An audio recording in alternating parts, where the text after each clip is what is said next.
What it do, Sober Soldier, salute. This is Stick from Dead Prayers with my partner, M1.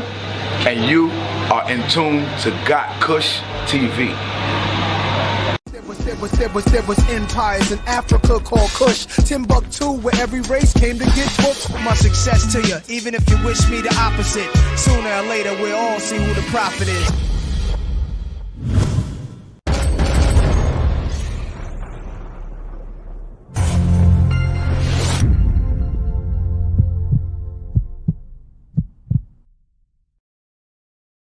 Achomi na jeli gbojo kwe ni biane nyenko gotkushTV nyeyiradon.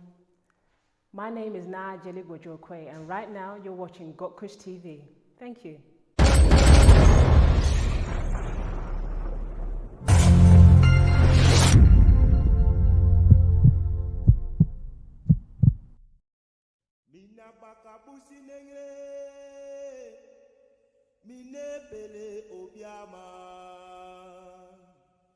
Mina bakabusi nengre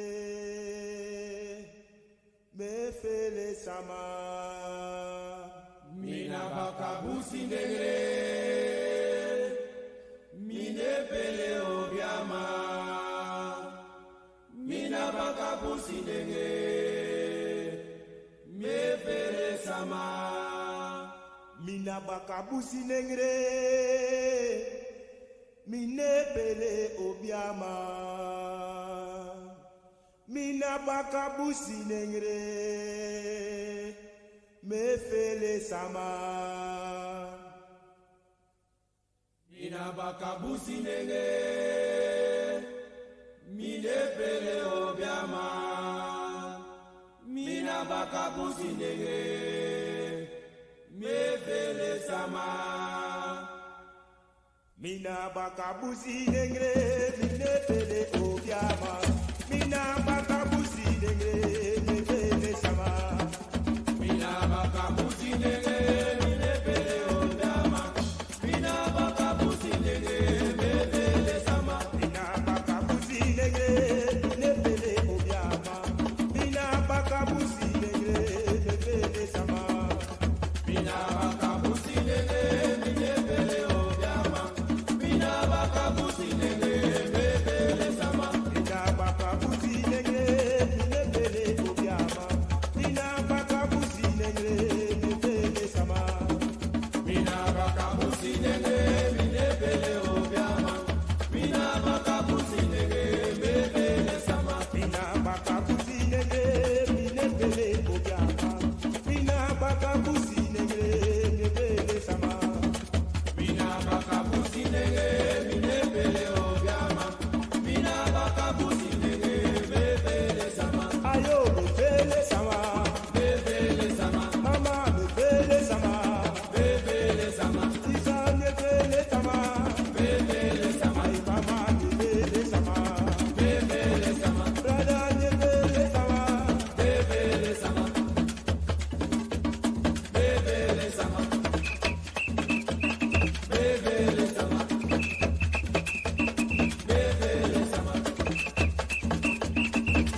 of the things that, we must push, all of us, is this fundamental question of the global nature of our African identities.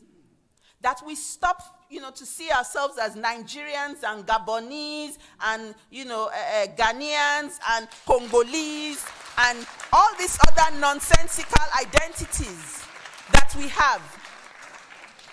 But not just that we talk about them like we're talking now, but that it's actually, embedded in our spirits, in our psyche, and in our approach to our work. Because those of you, who are on the continent know that we face, this crisis of religion, this crisis of ethnicism that is tearing us apart. And the only solution to that is going to, to start to address things and see things as a global body. And that when we speak of a Federation of African States, we're not just referring to us on the continent, but that we are coming to the table with all of our power. And our power means the millions of Africans in the diaspora. That there's that clarity of understanding. So it's not something we just talk about or we preach about, but that we actually begin to implement. Mwadi, be thankful unto the Mother, Father, creative life force of the universe. Give praises unto our great ancestors, because our ancestors are worthy to be praised. Abibi Tumi, Abibi Fahodie, African power and African liberation for all African people. Greetings, brothers and sisters. I bring you greetings from the auspicious Black Power Pan-African media platform, which is known as gotkushTV. We have a very, very important discussion here for you today. So make sure as you come through, you hit up the like button. Hit up the like button as you come through. If you are not subscribed to gotkushTV, subscribe to gotkushTV and share the link far and wide. Yes, the family, share the link far and wide. Let the people them know, say, Shakara is live right now on gotkushTV discussing South Africa versus Israel at the International Court of Justice. Did South Africa win? We want to know, kings and queens. Did South Africa win the case? Yes, we have to know the answer to that question there, because it appears that there is some confusion about exactly what went down at the ICJ a little while ago. So we are going to delve into it, and I have some powerful guests who are, well disposed, to breaking this down and bringing clarity where there is confusion. We have one of our guests with us thus far. The other will be joining us shortly, I'm sure. So do stay tuned, brothers and sisters. We're there. But yes, indeed. Look more housekeeping. So we've got like up the video, we've got share the link as true, and all of these things. And we also want to encourage you to support gotkushTV if you wish to do so. Pin to the top of your chat,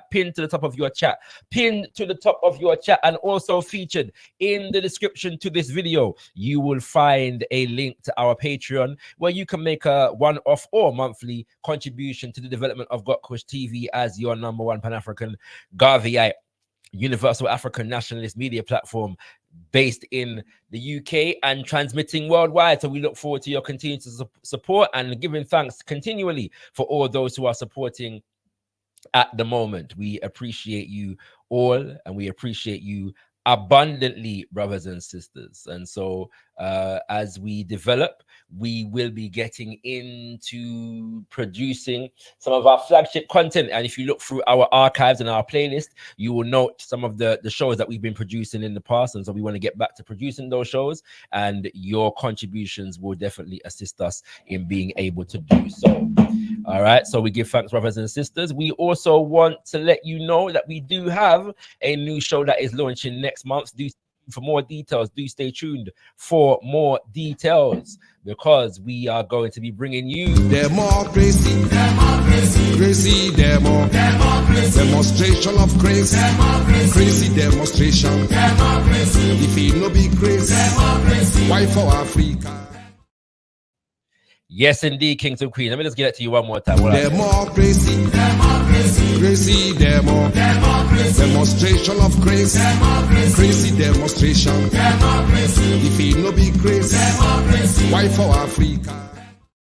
Yes, indeed, family. The election, not the general election in Ghana, is taking place in December. And so from now to then, I will be joined by my brother, Bonchi Anyete, who is based in Accra. And we will be breaking down the politics of Ghana, both historically and contemporarily, in the lead up to the election. And the purpose for doing so is to provide our viewing audience with a snapshot of what politics looks like in the African world, yeah, and there are many parallels. So even though we're focusing on Ghana, you'll find parallels in Nigeria and Congo and South Africa and Jamaica and Haiti and Trinidad and Suriname. So that is the point of that particular show. Do stay tuned for all updates. We will get them to you, so you'll be able to be in tune with the thing. Without further ado, we're not gonna hold up any further, kings and queens. Let you bring in our guest for this evening. First and foremost, let me bring forward the spiritual leader of the Al-Qibla Revivalist movement, who also happens to be my father. Greetings and welcome to Brother Leader Bandaka. Tendai Mwari, Brother Leader. Tendai Mwari, Brother Shakara. I bring greetings to you and to our beloved and treasured listeners in the most precious, powerful, and bountiful name of our motherland, Al-Qibla and Mama Africa, in the sacred spirits of our most gracious ancestors, and in a prayer for oneness, hope, and prosperity for all African people on the face of Mother Earth. Rumbidzo Kunamwari Africa, to the God of Africa be the glory. Kudzai Mudzimumukuru, give praises unto our great ancestors. Tendai Mwari. Giving thanks, Brother Leader, giving thanks. And we are also going to introduce our next guest, who is with us, elder, activist, researcher, historian, professor, and all kind of different things, kings and queens. I bring you Elder Cecil Gutsmore. Tendai Mwari, greetings, Elder Cecil. Elder Cecil, can you hear me? It seems Elder Cecil can't hear me. That's unfortunate. Elder Cecil, can you hear me? Something strange I got on this. All right, well, you can see Elder Cecil was here. So, once he works out his technicals, we will get into the thing proper. All right, greetings and welcome, melanated goddess in the building, over there in the US of A. Set Imhotep in the building over there in Trinidad. And I wanna send a special shout out to everybody that I watch from yard and foreign, because one of the things that I'm loving about our development at the moment is that we are growing with an international audience. Yeah, and in fact, I think it's probably about equal at the moment. Like the viewing audience is both based in the UK and all over, the African world. We get viewers from the continent, we get viewers from the Caribbean, we get viewers from the United States. So we give thanks to our international viewing audience, and long may that continue, because that's what it's about, brothers and sisters. You don't know. All right, so Brother Leader, and I'll repeat this when Elder Cecil is able to return to us. But what we're going to do right now is we'll begin with the proceedings and the court order, and then we'll get into the implications politically and otherwise. Yeah. And so Elder Cecil's back with us. So Elder Cecil, just give me a thumbs up if you can hear me. Nobody can hear you at the moment. So yeah. Okay, good. Okay, Elder Cecil was here. So I'm gonna bring you back forward now. So we introduced you already, but reintroducing Elder Cecil Gutsmore to the proceedings. Greetings, my brother. Are you hearing me now? I'm hearing you clearly. Good. Give him thanks. All right. So as I was, pardon me. The ancestors are working. 100%, and that's quite an admission coming from Elder Cecil, so we give thanks. All right. All right. You think I have trouble with the ancestors? No. Well, maybe they're working in the physical, but that's our subject for another time. You know what I mean? We give thanks to spiritual growth. You know what I mean? All right. Elder Cecil is perfectly in tune with the ancestors. I bear witness. Thank you, my brother. Hopefully not too in tune anytime soon. You know what I'm saying? As in not to join them. That's going too far. Not to join them too soon. Not to join them too soon. I'm with you both on that one. All right, give thanks. All right. So, brothers and sisters, as I was explaining, elder sister, brother leader, what we'll do is we'll deal with the actual court proceedings and the court order first, and just explain that to our people, and then we'll delve into the geopolitical implications of the thing. Yeah, make sense? Yeah. All right. So first and foremost, there appears to be as a result of some sketchy and sparse media coverage, there appears to be some confusion in the African community as to exactly what went down. Yeah. Possibly if you are in South Africa itself, you might not be a victim of this because South African media has covered this thing quite extensively. But from anybody can go first. Just give our viewers an idea of exactly what led up to this court hearing and what jurisdiction South Africa had in order to bring it to the International Court of Justice at this stage. Please, brother leader. Okay, Tendai Mwari. I would have been more than happy for my elder Cecil to go first on this. I'm happy for you to go first, Elder Cecil, but all right, if you insist. No, let's in all mutuality, I'll go first then. Everybody will know that Israel is an occupation of Palestine. Let in 1918 and fundamentally given a part of Palestinian land in 1948, in which moment they excluded, as in drove out, in the region of 800,000+ Palestinians. In a subsequent war, they captured a big part of the Palestinian lands and have been involved in illegal settlement occupation there for a time, and are still doing so now more than ever. There's another part of Palestine called the Gaza Strip, which came back into Israeli possession as a result of the outcome of a war that Egypt was involved in. Thereafter, Israelis settled that territory, and then they left it about 12 to 15 years ago, boasting that they had given up a piece of Palestinian territory. They expected the Palestinians to be entirely quiescent. Of course, they weren't, because they're an occupied people, a conquered people, and every such people have a right to maximum self-defense. Unlike occupiers who in law do not. And Israel, as an occupied power, even though they have been using the claim to a right of self-defense, in fact, in international law, as occupiers, they have no such right.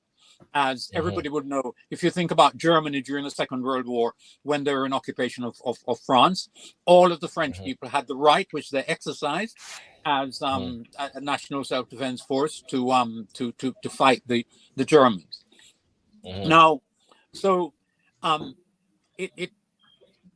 Hamas, which is said to be an organization that the Israelis helped to create, and there's clearly some truth in that, but they came to be in charge of Gaza and have resisted ever since.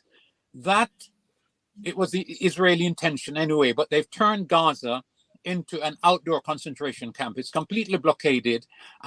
When they left 12 or 13 or 15 years ago, the first thing that they did was to explode the two power stations. So Gaza has no mains electricity. They block sea and land, and they control entry and exit from Gaza, and terribly impoverished place, hardship ridden, high unemployment, and so on. So the Palestinian people have a right to resist. on the 7th of October. To the surprise of everybody, including to the surprise of Israel, they launched an extraordinary attack on Israeli territory. It is said that in the region of 1,300 people were killed in that. All of that is blamed on Hamas and other fighting forces of the Palestinian people. In fact, a lot of the people killed on that day were killed by the Israelis as their forces sought to regain control over a situation which they've had lost control of because they underestimated the Palestinian people. They were not supposed to do what they did on that day, which included, it's not just civilians that they killed, not that settler civilians have, not that there are any innocent settler civilians, but it's not just civilians that they killed on that day. A large number, in the region, I think of about 300 Israelis were killed, Israeli army people were killed, because as part of the way the Israelis are managing settlement, they neglected the Gaza border and pulled troops that should have been on the Gaza border into the West Bank as part of a suppression and occupation campaign which had been going on. Up until the point of the 7th of October, in the region of 200 Palestinians had been killed in the West Bank by settlers and Israeli army people up until, I say, that date in October. So there's been terrible oppression of Palestinian people going right back, effectively from 1918. The British, as the rulers of that territory, killed, the figures are not in my head, but big numbers of Arab Palestinians who resisted the taking away of their land, which the Britain was not entitled to do. So how have the Israelis responded since the 7th of October? With American weaponry, which was sent in abundance. On the day of the day after, the President of the United States flew to Israel, hugged up the Israeli Prime Minister, who everybody knows is the most monstrous of persons with a long record of monstrosity. That's right. That is the man that the President of the United States went and hugged up. He sent all the weapons that they could conceivably need, including 2,000-pound bunker buster bombs, plus.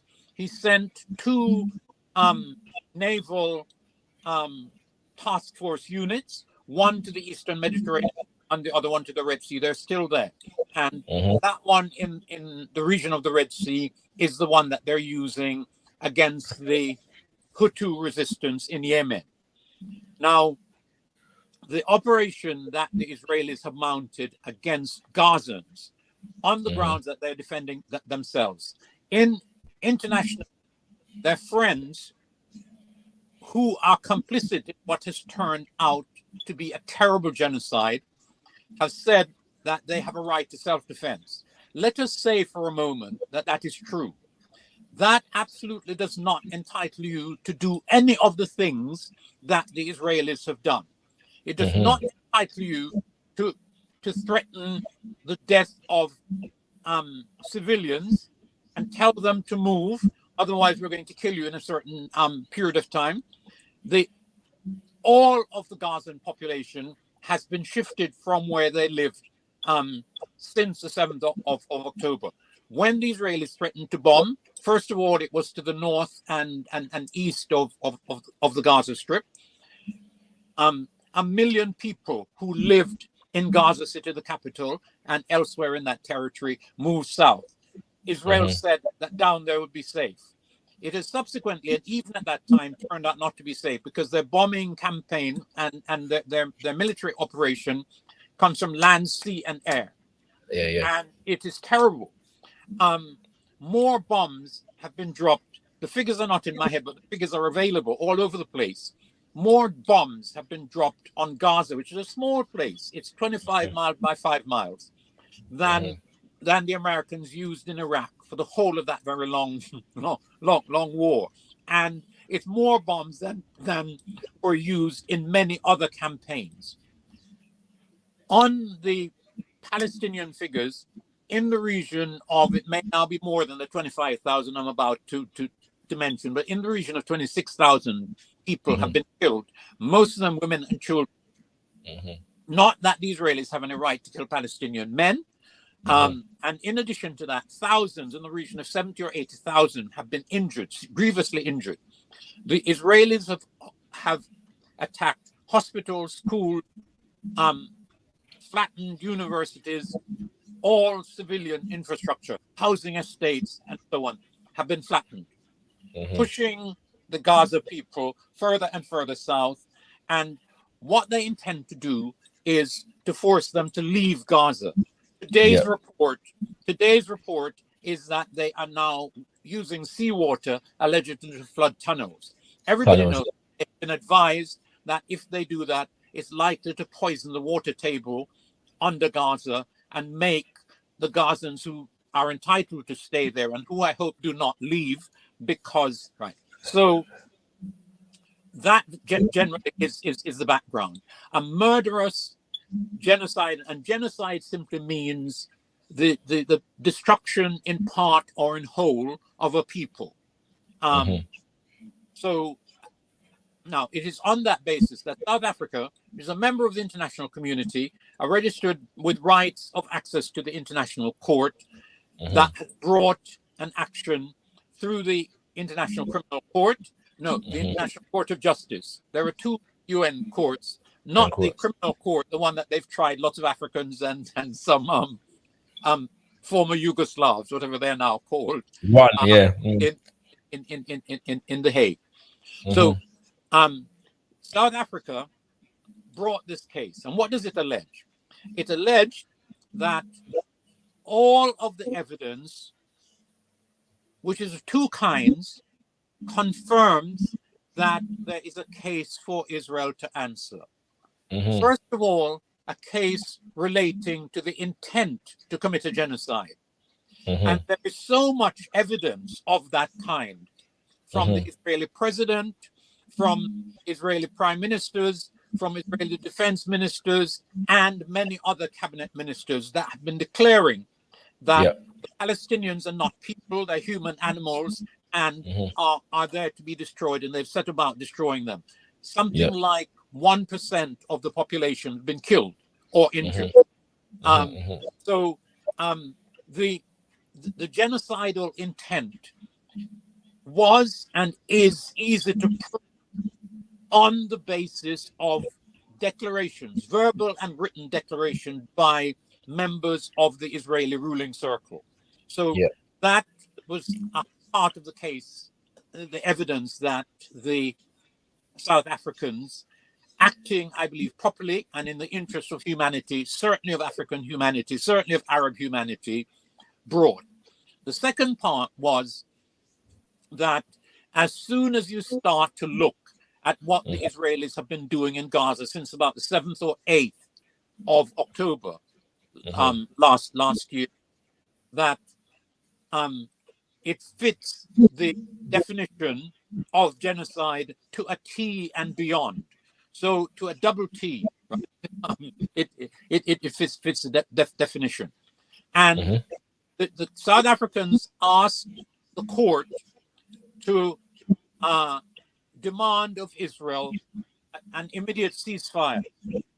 The court did not agree to that, but what it has done is issue a declaration in a number of parts, including one that says to the Israelis, do not destroy any evidence of what you have been doing. Right.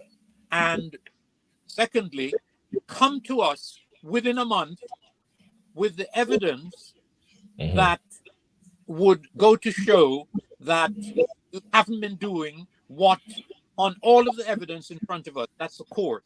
And that's the court deciding something like 17-1 or 17-2 in all of the matters on which they have decided. Right. One of the judges who voted against a court. Elder Cecil, when you're ready, I can assist with the specifics of that. Wonderful. Just to vary voices, come in, please. Go ahead, Robert, because I was going to do that, but you did it, so yeah, go ahead. No problem. Tendai Mwari. First of all, let me just hail Elder Cecil for that excellent summary that he has given us as to the background to why the situation is where it's at now. It's important that we understand that life in Gaza didn't begin on the 7th of October, nor did the conflict between the Palestinians and the Israelis did not begin on the 7th of October. So that historical background is extremely important. Just a couple of details I want to add to that. As I said, excellent backdrop that we've had from our elder Cecil, an intellectual colossus in our community, and we give thanks. Have your little joke, my brother. I'm sorry?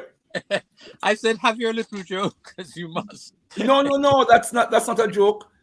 Our colossal intellectual entity in our community, a tremendous source of knowledge and information for us all. I make that point very, very seriously.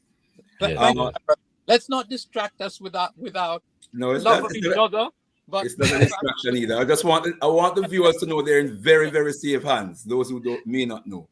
Tendai Mwari. So let me just add a couple of details to what we have already received from Elder Cecil, and that is where Elder Cecil says that the Israelis were given the land of the Palestinians in 1948. 1948 was the year when it was made official that the state of Israel should be established as a nation state on the land of the Palestinians. But of course, the process actually started with, as Elder Cecil is of course aware, started with the Balfour Declaration, which is a little document, a letter that was written by one Arthur Balfour, who was then Foreign Minister of the United Kingdom, to one Baron Rothschild, who was then regarded to be the head of the Jewish community, and certainly one of the heads of the then Zionist Confederation of Britain and Ireland. So, and it's important that that context is also very, very important. But we'll come back to that later, I'm sure. So it's important we know it started from then, and the process of mass influx of Israelis into Palestine started about 5 years later, around about the early 1920s, when Israelis, Jews were being moved into. Yes, go ahead. Brother Leader, may I make a small point? This is important. Sure. That Balfour Declaration document, which the British, having just conquered Turkish territory, weren't entitled to give to anybody. That's agreed. But importantly, in that document, the British knew and actually say in that document that what they are saying they want to see happen shouldn't happen, and for two reasons. One, because it shouldn't happen at the expense the human rights and other rights of the existing population. One, and two, that it shouldn't happen if it harmed the interests of Jews living in neighboring Arab countries. Now, neither of those provisos was met. And so the Balfour Declaration, even though it's this clear declaration on behalf of the British government, it also sets out the reason why it shouldn't happen. That is to say, it was bound to injure the rights of the existing Arab Palestinian population and bound to affect Jews in the neighboring territories, all of which has happened. And since then, because the Palestinians have resisted, when the British were held something called the Mandate under the League of Nations, they defended the Jews to whom they'd given the land by effectively and very brutally crushing Arab revolts against what they found happening to them, which is that their land was being taken away by the effectively colonizing British power. Yeah. Continue, I was going to come back to to this later on, but since Elder Cecil made that intervention, I've got the Balfour Declaration in front of me. It's 67 words. It's very short, 67 words. So I'll read it, if that's okay. And you will see it will illuminate what Elder Cecil has just shared with us. Now, remember, we said that this is a letter from the Foreign Minister of the UK to Baron Rothschild, and it says, "Dear Lord Rothschild, I have much pleasure in conveying to you, on behalf of His Majesty's government, the following declaration of sympathy with Jewish Zionist aspirations, which has been submitted to and approved by the cabinet." And by the way, the Prime Minister then was David Lloyd George. Yes. And he apparently was a Zionist, a strong Zionist sympathizer himself. His Majesty's government view with favor the establishment in Palestine of a national home for the Jewish people, and will use their best endeavors to facilitate the achievement of this object, it being clearly understood that nothing shall be done which may prejudice the civil. This is what Elder Cecil was emphasizing just now. Nothing may be done. Sorry, I've lost my. His Majesty's government view with favor the establishment in Palestine of a national home for the Jewish people, and will use their best endeavors to facilitate the achievement of this object, it being clearly understood that nothing shall be done which may prejudice the civil and religious rights of existing non-Jewish communities in Palestine, or the rights and political status enjoyed by Jews in any other country. Yeah. Then the last sentence, which is very interesting, the last sentence in the letter is, "I should be grateful if you would bring this declaration to the knowledge of the Zionist Federation." So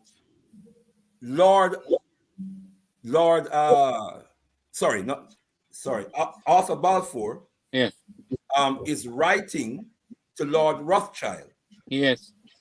And he's writing to Lord Rothschild as a representative of the British Federation of the British Zionist Federation of Great Britain and Northern Ireland. Great Britain and Ireland, which is very interesting. And we may ask the question, why is he writing to Lord Rothschild? Well, we need to understand the powerful role of the Zionist movement. And we need to understand that Lord Rothschild was also part of the Rothschild banking family that had bankrolled Britain's involvement, had bankrolled Britain's involvement in World War I, had bankrolled Britain's so-called compensation to the enslavers of our ancestors, the 20 million that the British government paid to the enslavers of our ancestors was bankrolled by the same Rothschild family, the same Rothschild family who bankrolled Britain's role in the Battle of Waterloo against what's his name? Bonaparte. Napoleon. Yeah. So it's a very powerful, a financially powerful family who was central and integral in the establishment of the Zionist movement. They were bankrolling the Zionist movement. I think that context is also important. Please do come in, LSS. I make this a little point on the Rothschilds. Sorry, Elder. So after this, I do want to bring it back up to date slightly, Okay. for the sake of time. Yeah, but go ahead, Elder. Go ahead. Telling our people the longer historical story does absolutely no harm. So just one final point. Go ahead. That aspect of the history. The Rothschilds, we actually know them in another context, historical context of ours. They're the ones who organized when the Haitians said to the French, who said to the Haitians immediately after the Haitian Revolution, we want you to compensate our slave owners that you've taken away their thing from. Yes. The Haitians said, go away. We don't, and then they said, we don't have any money. And the French said, don't worry, we'll find the money and lend you the money. And the people who arranged the loan were none other than the European Jewish bankers Rothschild. And they're the ones who raised the 90 million francs to compensate the slave owners at 5% compound interest. But additionally, they took 1/6 of that 90 million as extra compensation for raising the loan. It's unheard of thievery. Yes. You know, it's like you're going to your bank and they arrange a mortgage for you. And in addition to charging you an interest, they say, we're going to take a big percentage. 6% is a whole heap of, it's more than 6. It's actually 1/6 of the capital that they took, which is well over 6%. 6%. So the Rothschilds, we know as part of the Jewish role in our historic oppression, leaving aside their presence in the spread of the enslavement of our ancestors from out of northern Brazil into the rest of northern South America, and then out into the Caribbean islands, to which they were absolutely central. Give thanks for that, Elder Cecil, brother leader. And just to say a couple points of detail based upon what you both said. Currently, America is in the midst of giving Israel $3.8 billion a year in military aid alone, and the figure that in additional military aid that was announced by the White House, I believe it was in November last year, it's to the tune of an additional 14.5 billion in response, in order to fund its expedition in Gaza at the moment. It's also worth noting that the loan that you mentioned in relation to in Haiti was being paid by Haiti up until, I believe, 1947. 1947. Yeah, and the loan that was mentioned in relation to the enslavers of our ancestors from Britain was being paid back by us.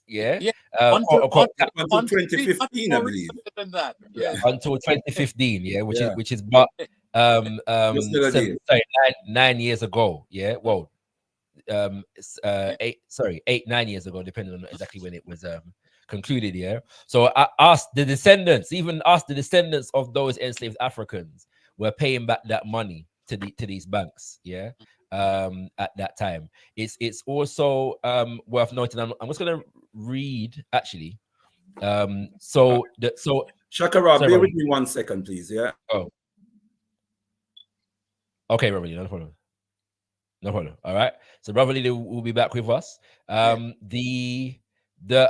to bring it back up to date now. As Elder Cecil has said, Israel and South Africa are signatories to the International Court of Justice. All signatories to the International Court of Justice have a responsibility and a duty to act in situations whereby they believe that a nation may be in the process of committing the crime of genocide, to call that nation to account. And so that is the context in which South Africa brings this case. Tune in to last week's show, Zivanai show, if you want some historical background in terms of the relationship between South Africa and Israel, and the extent to which Israel was a funder, a supporter of the criminal settler colonial white supremacist the apartheid government in South Africa to the point of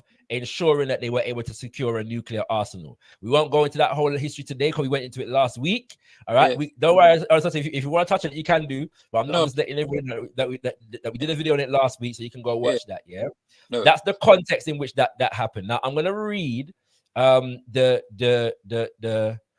main points that were being brought before the court. Yeah, and by the way, all of these proceedings are online. You can watch them. But in relation to the judgment, the court order, the main headlines, in the court order were prima facie or facie jurisdiction, them big Latin word there, and the standing of South Africa, which simply means prima facie means on the face of it. Yes, on the face of things. What is that which is apparent? Give thanks, brother leader. So the standing of South Africa, the rights whose protection is sought, and the link between such rights and the measures requested, and then the risk of irreparable prejudice and urgency. So in short, the court had to establish its jurisdiction to hear the case and adjudicate on the case. It had to establish that South Africa has the right to bring the case in the first place.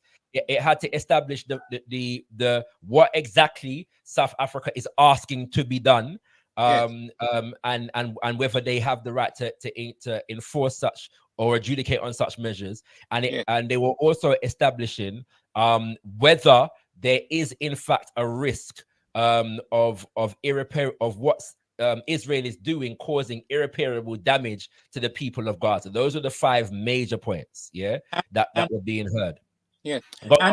And that there is actually a dispute in law between Israel and South Africa. That also they found to be the case. I believe that point is under the point about jurisdiction, prima facie jurisdiction. All those points are important because Israel did mount a challenge to the authenticity of South Africa bringing the case against Israel, that there was no jurisdiction. Stick a pin, brother. Stick a pin. We're gonna come to that. Yeah. Before we get to that, I watched the full proceedings on the first day. Had to go to YouTube because BBC decided to them now stream the thing live. As did Sky News. All right, but just give me your impressions upon and takeaways from watching South Africa's case as it was brought on the first day, which I believe was the 11th of January.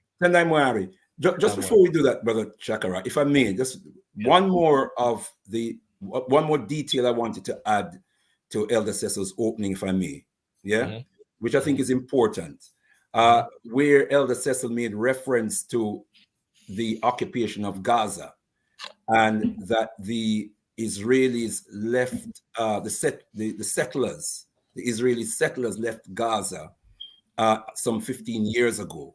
In fact, it was in 2005 that they left Gaza. But what they did was that they had dismantled the settlements in Gaza. But what they did was they mounted a blockade around Gaza. So they never actually left Gaza. They did dismantle the settlements, some 8,000 to 9,000 people who were illegally settling in Gaza itself. And this is against international law that they had established those settlements in Gaza. But when they removed those settlements, what they did was they established a blockade around Gaza, where they controlled everything that went out, everything that came in. They controlled the water, they controlled the food, they controlled medicine, they controlled everything that went in and out, including people, the migration of people. You know, if someone wanted to go from Gaza to the West Bank, for example, it was like going to a different country. You needed permission to leave that enclave.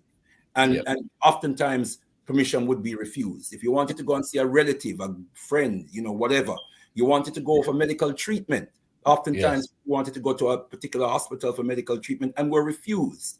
They were still controlling Gaza. They were still present. Their presence was still felt by Gaza, in Gaza. There was still 100%. A dominant force in Gaza. Which is why they have been referred to this day as an occupying force. To be clear, just to also add, brother leader, I do believe that the technical terminology for what you just described is the free market. I do believe that's the technical terminology for what you just outlined. I guess so. I guess you might sort of in there somewhere. You know, I'm absolutely playing. Go ahead. May I just make a little additional point? The ruthlessness with which brother leader is right about that, but in addition to that, the ruthlessness with which they enforced the blockade by sea. There was an attempt on one occasion, perhaps 3 or 4 years into the blockade, post Israel taking out its settlers. Some Muslim people, with Turkey's help, tried to break the blockade with, I think, 2 or 3 ships. I actually know somebody who was on that attempted blockade running operation.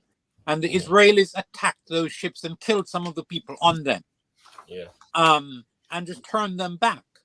So it has not been possible for ships, indeed fishing, off the coast of Gaza is controlled by the Israelis. So when their ambassador here says, and I heard her say this on the 3rd or 4th day in, that they do not occupy Gaza because they left. The control that they exercise over Gaza is exactly as Brother Leader just described, and worse. And in the moment when they left, the destruction of that they inflicted, including wrecking the 2 power stations that supplied mains electricity, is just part of how awful. I mean, unbelievably, the extent to which they micromanaged migration and import and export in Gaza. Crazy. To the extent that they controlled the amount of calories that they allowed, the amount of calories that they allowed to enter Gaza. They had something called Starvation Plus, where they allowed sufficient food into Gaza. They calculated the amount of people in Gaza and the amount of food that they would need to keep them above starvation. Starvation Plus. And since our young brother wants to move on to the current state of affairs, please. The link that we can make there is that since the 7th of October, they have closed all but one, and now 2 of the entry points into Gaza, both from Egypt. And the amount of, under the pre-existing arrangements for letting food and other material into Gaza, all of which was directly supervised, everything was looked at. But something like 500 trucks per day, big lorries, were going in. Since 7th of October, less than 100 per day have been let in. If the 500 represented the starvation or sub-starvation or just above starvation conditions that were imposed on the Palestinian people, imagine what reducing that by, would it be 80%? The impact that has had in a situation where the Palestinians have been driven from their bakeries, from their farmlands, etc. So that aspect of the genocide really does matter. And Yes. it takes us to the fact that the UN agency, that actually the one effectively surviving agency delivering food into particularly northern Gaza, that the Israelis have alleged that 12 of now about 13,000 people work for this UN agency. The Israelis have alleged that 12 of them participated in the 7th of October matter. Even we're going to come back to that issue. Stick a pin. We're going to come back to that issue. Yeah. But even, yes. I'm back into your hands. We're definitely going to come back to that issue. All right. So stay tuned. And I just wanted to get your sense of the quality of the case that was brought by South Africa and how it was presented. What was your impression of the case itself? Go ahead. I think that it was excellently presented. But I have to say, and we as Africans sometimes are surprised that we have competent people amongst us. I mean, so the South Africans have good, bright lawyers, and good, bright South African lawyers did the presentation. The case that they had to present is so strong that even had it been badly presented, it would still have been massively convincing. Because the genocidal intent of the Israeli state and their backers in the West, especially the United States of America, the president, the head of the U.S. Army, and their chief foreign minister, all of them have made declarations that amount to intent to commit genocide. And then the facts of the genocide, starting with the intensification of the blockade on the first day, the 7th, water was cut off, food was cut off, medicines were cut off, etc., etc., etc., and anything that you can imagine apart from military equipment for the Israeli army was cut off on that day, as in totally cut off. And what was then started illegally under international law was the collective punishment of an entire population. Bombs from the air, howitzers and tanks and other field guns, and howitzers and battleship guns from off the coast, all were turned on Gaza, attacking all infrastructure, attacking housing, attacking schools, attacking hospitals, and in the process necessarily killing, but unnecessarily killing people in a very deliberate kind of a way. So the evidence that the South Africans marshaled, and they did it very well and presented it expertly, is what persuaded the court. I think it worth saying that the court appeared to me, in coming to the conclusion about the South African case, to have sought evidence of its own in relation to what's happening. And some of what was read out as the judgment referred to stuff that hadn't been mentioned by the South Africans and that indeed had occurred since the initial presentation. I noticed that you and by the way, Elder Cecil was referring to the statement that was read out before as a part of the order by President Donahue, the president of the International Court of Justice. I had the same observation. Probably anything to add on the subject of the quality of the case that was brought by South Africa? Yeah, Tendai Moari, I too, like Elder Cecil, thought it was a formidable submission to the court. I thought the case presented itself because there are two aspects to that South Africa must demonstrate to the court, which is that the actions of Israel in itself, is genocidal. You have to look at the actions itself, and that must constitute genocide. And then you must prove intent. You have to be able to prove that not only is the action genocidal, but there is intent on the part of the Israeli government to commit this genocide. If you can't prove intent, then the ICJ would not have grounds to uphold the case. And I thought South Africa did brilliantly in outlining the case as far as the egregious genocidal actions of Israel is concerned, some of which Elder Cecil has already spoken to.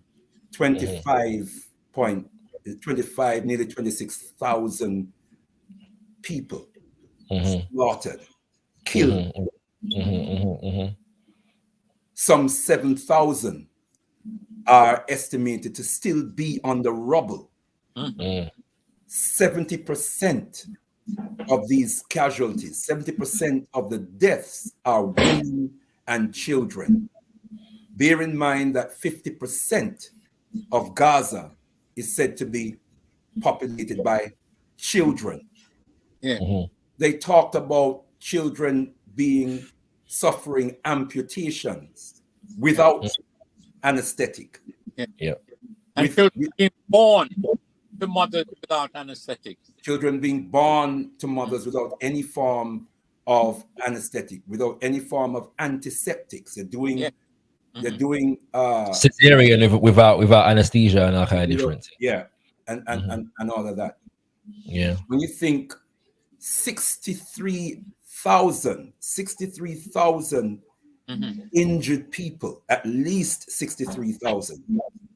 When you think, in addition to that 23 of the 36 hospitals in Gaza has been razed to the ground or otherwise rendered dysfunctional, whilst you are bombing the people, killing people, injuring people, you are destroying their hospitals, refugee camps where people go for refuge, people go for safety. You're bombing these refugee camps. You bomb schools, you bomb buildings where people, you bomb churches, you bomb mosques where people. Go ahead, Ellis. Most of the refugee camps are UN institutions. Absolutely. Absolutely. Yeah. The amount of journalists that had been killed. 152. You hear the propaganda about UNRWA, the United Nations Relief and Works Agency, where now they're spreading this propaganda that there are 12 of their staff who were found to have been involved in the October 7th massacre. But what they don't tell you is that 152, no less, 152 UNRWA workers have been killed in the wanton bombing of Gaza. We don't hear that from the mainstream media. But all of this were put in front of the court. 360,000 homes being bombed, being destroyed or damaged by the bombing, and 1.7 million people. Now remember, the population of Gaza 2.2 is 2.3 million. 2.3 million people. 1.7 million people have been displaced. In fact, from the moment the announcement was made that the Israelis had demanded that the Gazans of the north must move to the south, 1.1 million people within 24 hours. I was saying, and I said it on Galaxy Radio, that in itself is an act of genocide. Genocide was announced from the outset. Once they said 1.1 million people had to be moved from north to south within 24 hours. You can imagine there are Okay, you may have able-bodied people who would still find it difficult to transport 1.1 million people within 24 hours. You are creating a genocidal condition there, or precondition. And when you think about people with children, pregnant women, people who are ill, people who are mentally ill, people who are in hospital dying, the elderly, elderly people, the infirm. How are you going to move 1.1 million people to safety within 24 hours? Yeah. So the precondition for genocide was established from the outset. All these and more facts were placed in front of the court. Yeah. The fact that 250 people a day are dying from these wretched bombs. That children, and remember, half of those, 70% of those are women and children.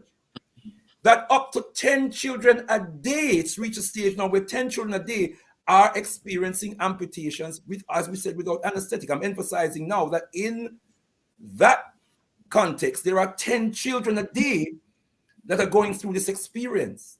So when all of that was put before the court, that was certainly compelling evidence.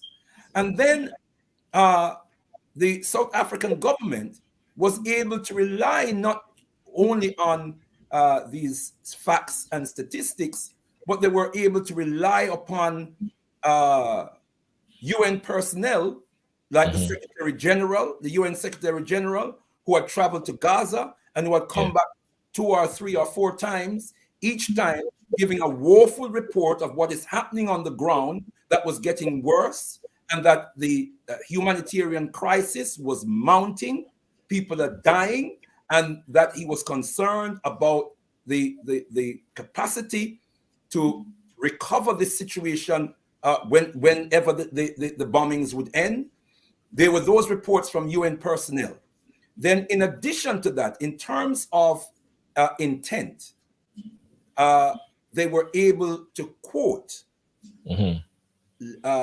leading members of the Israeli government officials, government officials, like the president, the prime minister, the defense minister, the national security minister. They were able to quote them, making genocidal comments, saying things like that there are no innocent people in Gaza.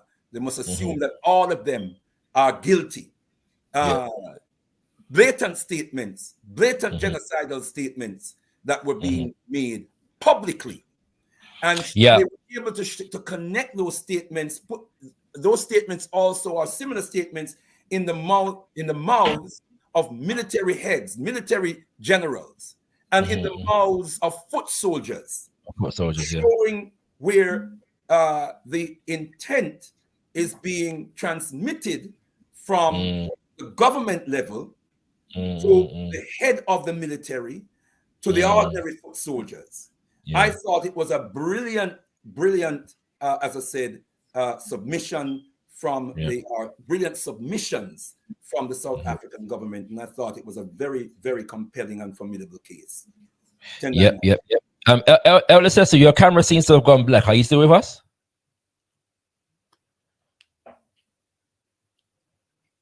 Okay, I can see you're muting and unmuting. We can't hear you either. So you may need to, it seems that you can hear us, so you may need to leave and come again, Elder Cecil, because we can't see you and we can't hear you at the moment. All right. So yeah, I'm not sure what's going on there, but yeah. All right, we're going to continue. Just two points to add. I think in relation to what Brother Leader just said, one of the things that was able to be done, the first brother, and I'm forgive me because I'm forgetting everybody's name, but who began the submission, was able to link President Netanyahu's statement where he evoked Amalek, which is a biblical reference where God instructed the people then for God, the Israelites, to go and kill everything, and wipe out, pitney dog, cackle, everything in Amalek, Yeah. And he made this statement to the Israeli people, and there's a video that Israeli army soldiers uploaded, I believe, on TikTok, where they are chanting and making reference to Amalek in the chant. I thought that was that was very effective. Elder Cecil was back with us. Yeah. And then raise the camera slightly, please, Elder Cecil. Yes. All right. So, and then another aspect of it, what I thought was very effective was the last in the battle lineup, I believe it was. I forget his name again, but it was a British one. Yeah, and basically he seemed to have, or they seemed to have predicted Israel's arguments and rebutted them before they were made. So the issue of jurisdiction, the issue of the existence of a dispute was already in South Africa's submission before Israel even made the case. So I'll bring you to that point now in terms of just assessing what you saw of the case that Israel itself made. My assessment, I'll tell you up front, it seemed to me that their strongest points were procedural rather than substantive in relation to the actual evidence that was brought against them by South Africa. What was your assessment of this? My own view is that Israel had no case, and so they didn't make a case.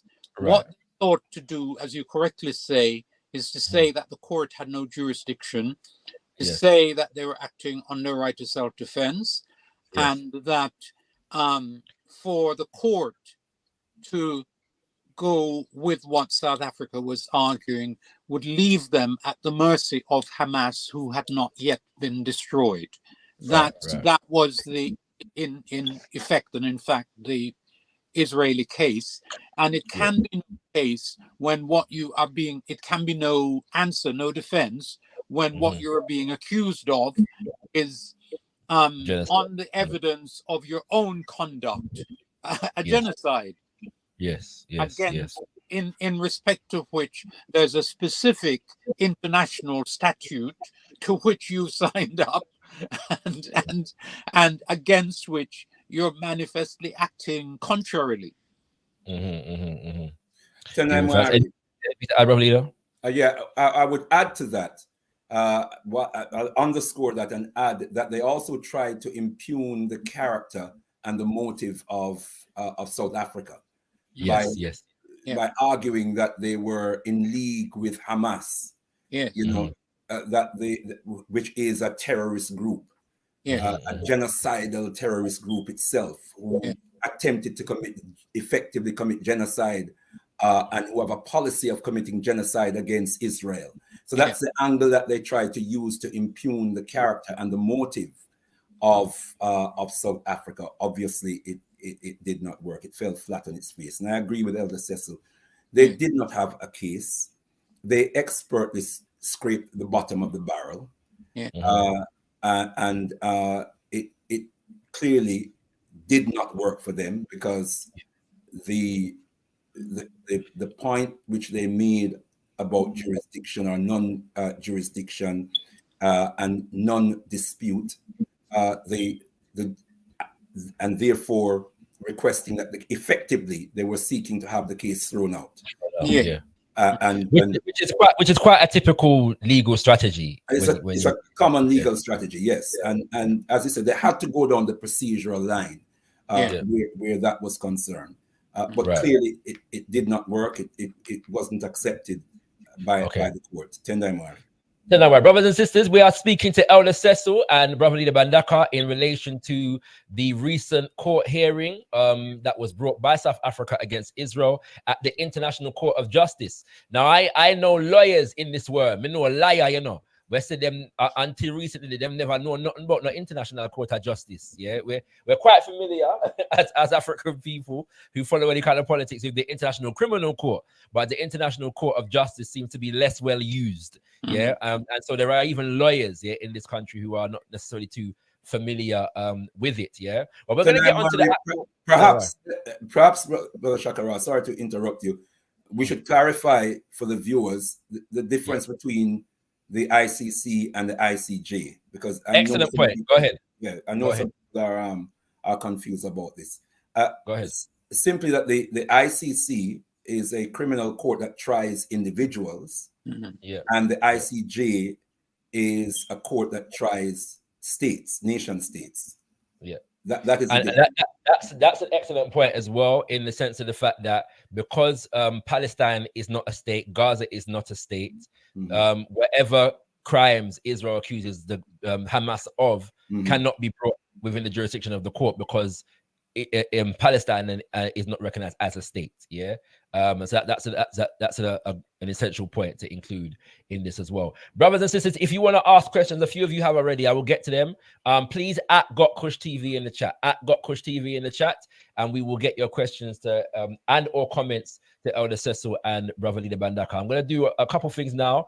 I'm going to read a couple excerpts from the order that was read out by President of the ICJ, Judge Donahue. Just to give the evidence for what Brother Leader and Elder Cecil have said already. And so one of the points that they made was that since South Africa has invoked as the basis of the court's jurisdiction the compromissory clause of the Genocide Convention, the court must also ascertain at the present stage of the proceedings whether it appears that the acts and omissions complained of by the applicant are capable of falling within the scope of the convention ratione materiae. Yeah. And we'll get back to that in a second, because they must try into Latin word in the legalese. It continues at another point. The court finds that the above mentioned elements are sufficient at this stage to establish prima facie the existence of a dispute between the parties relating to the interpretation, application, or fulfillment of the Genocide Convention. So what that means is that whilst South Africa were arguing that there's grounds for throwing out the case based upon the non-existence of a dispute between South Africa and Israel, the court finds that there is a dispute. It goes on. South Africa contends that Israel has also violated other obligations under the Genocide Convention, including those concerning conspiracy to commit genocide, direct and public incitement to genocide, attempted genocide, and complicity in genocide. Now, this is very important. At the present stage, the proceedings, the court is not required to ascertain whether any violations of Israel's obligations under the Genocide Convention have occurred. Such a finding could be made by the court only at the stage of the examination of the merits of the present case.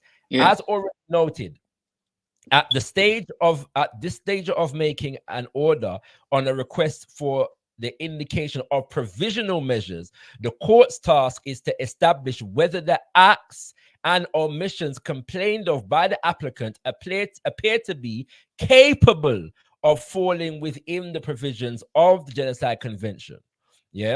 And so in light of the foregoing, the court concludes that prima facie, it has the jurisdiction pursuant to this and so forth article. The court concludes prima facie that South Africa has standing. We've already established that already. At this stage, and then again, at this stage of proceedings, however, the court is not called upon to determine definitively whether the rights which South Africa wishes to see protected exist. It need only decide whether the rights claimed by South Africa and for which it is seeking protection are plausible. Moreover, a link must exist between the rights whose protection is sought and the provisional measures being requested. And I read one more section. 1 second. Hold on there. So it says, the court considers that by their very nature, at least some of the provisional measures sought by South Africa are aimed at preserving the plausible rights it asserts on the basis of the Genocide Convention in the present case, namely the right of the Palestinians in Gaza to be protected from acts of genocide and related prohibited acts mentioned in article, and it mentions the article and so on and so forth. Yeah, so that's some of the findings. I'm going to do one more thing on the session, then I'm going to come to you. And so based upon all of that, a certain number of instructions were given to Israel that they must carry out if they are to be in line with international law in these matters. The first is that Israel must take all measures within its power to prevent the commission of all acts within the scope of the UN Convention on Genocide. Point number 2, ensure with immediate effect that its military does not commit any acts described in point number 1 above. 3, Israel shall take all measures within its power to prevent the punishment and prevent and punish the direct and public incitement to commit genocide in relation to members of the Palestinian group in the Gaza Strip. 4, take immediate and effective measures to enable the provision of urgently needed basic services and humanitarian assistance to address the adverse conditions of life faced by Palestinians in the Gaza Strip. 5, take effective measures to prevent the destruction and ensure the prevention of evidence related to allegations of acts within the scope of related articles in the Genocide Convention. That means that they can't destroy any evidence that would be relevant to further investigation. And finally, 6, submit a report. Israel is required to submit a report to the court on all measures taken to give effect to this order within 1 month as from the date of this order, which will be the 26th of February. Okay. So I've read out the order in brief. Feel free to draw any other excerpts that you think are relevant, but just what are the implications of this order as it stands, Elder Cecil, brother leader? Go ahead. Tenai Mari. By all means, Elder Cecil, if you will, can speak to the implications. I just want to add to this, the provisional measures that you've read out just now, Brother Shakara, that in point 1, the president of the court, Donahue, did also read out the Genocide Convention. Yes. The definition of genocide according to the Genocide Convention. And it says any of the following acts committed with intent to destroy in whole or in part a national, ethnic, racial, or religious group as such, A, killing members of the group. This is the case in substance that South Africa brought against Israel, subject to the Genocide Convention. A, killing members of the group. B, causing serious bodily or mental harm to members of the group. C, deliberately inflicting on the group conditions of life calculating to bring about the physical destruction in whole or in part. D, imposing measures intended to prevent births within the group. E, forcibly transferring children of the group to another group. And that's Article 2. Article 3 says, defines, it says the following shall be punishable. A, genocide. B, conspiracy to commit genocide. C, direct and public incitement to commit genocide. D, attempt to commit genocide. E, complicity in genocide. And I just want to say that last point in particular. That I think that draws in that point about complicity draws in nations like the United States of America, Britain, France, Germany, and other nations that have been actively supporting Israel in the Agreed. murderous genocide behavior in Gaza. Agreed. Don't worry. Now, just to put into context, one of the things that South Africa was looking for was a ceasefire.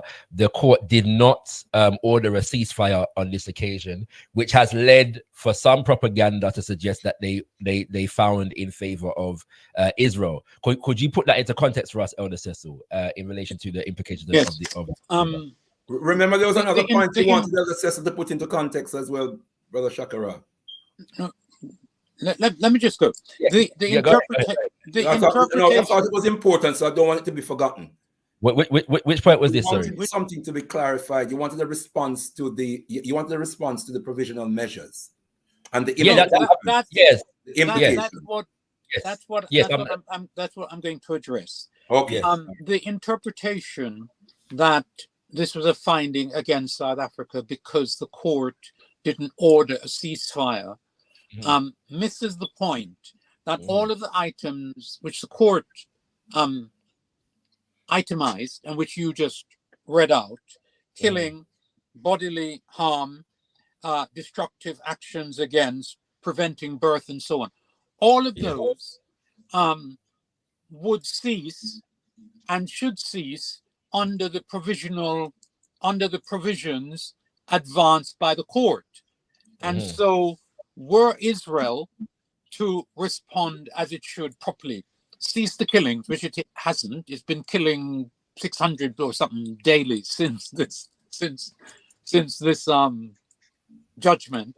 So in fact, the way the court approached it effectively prevents Israel from continuing the prima facie genocidal conduct, which the court has provisionally not found it to be engaged in.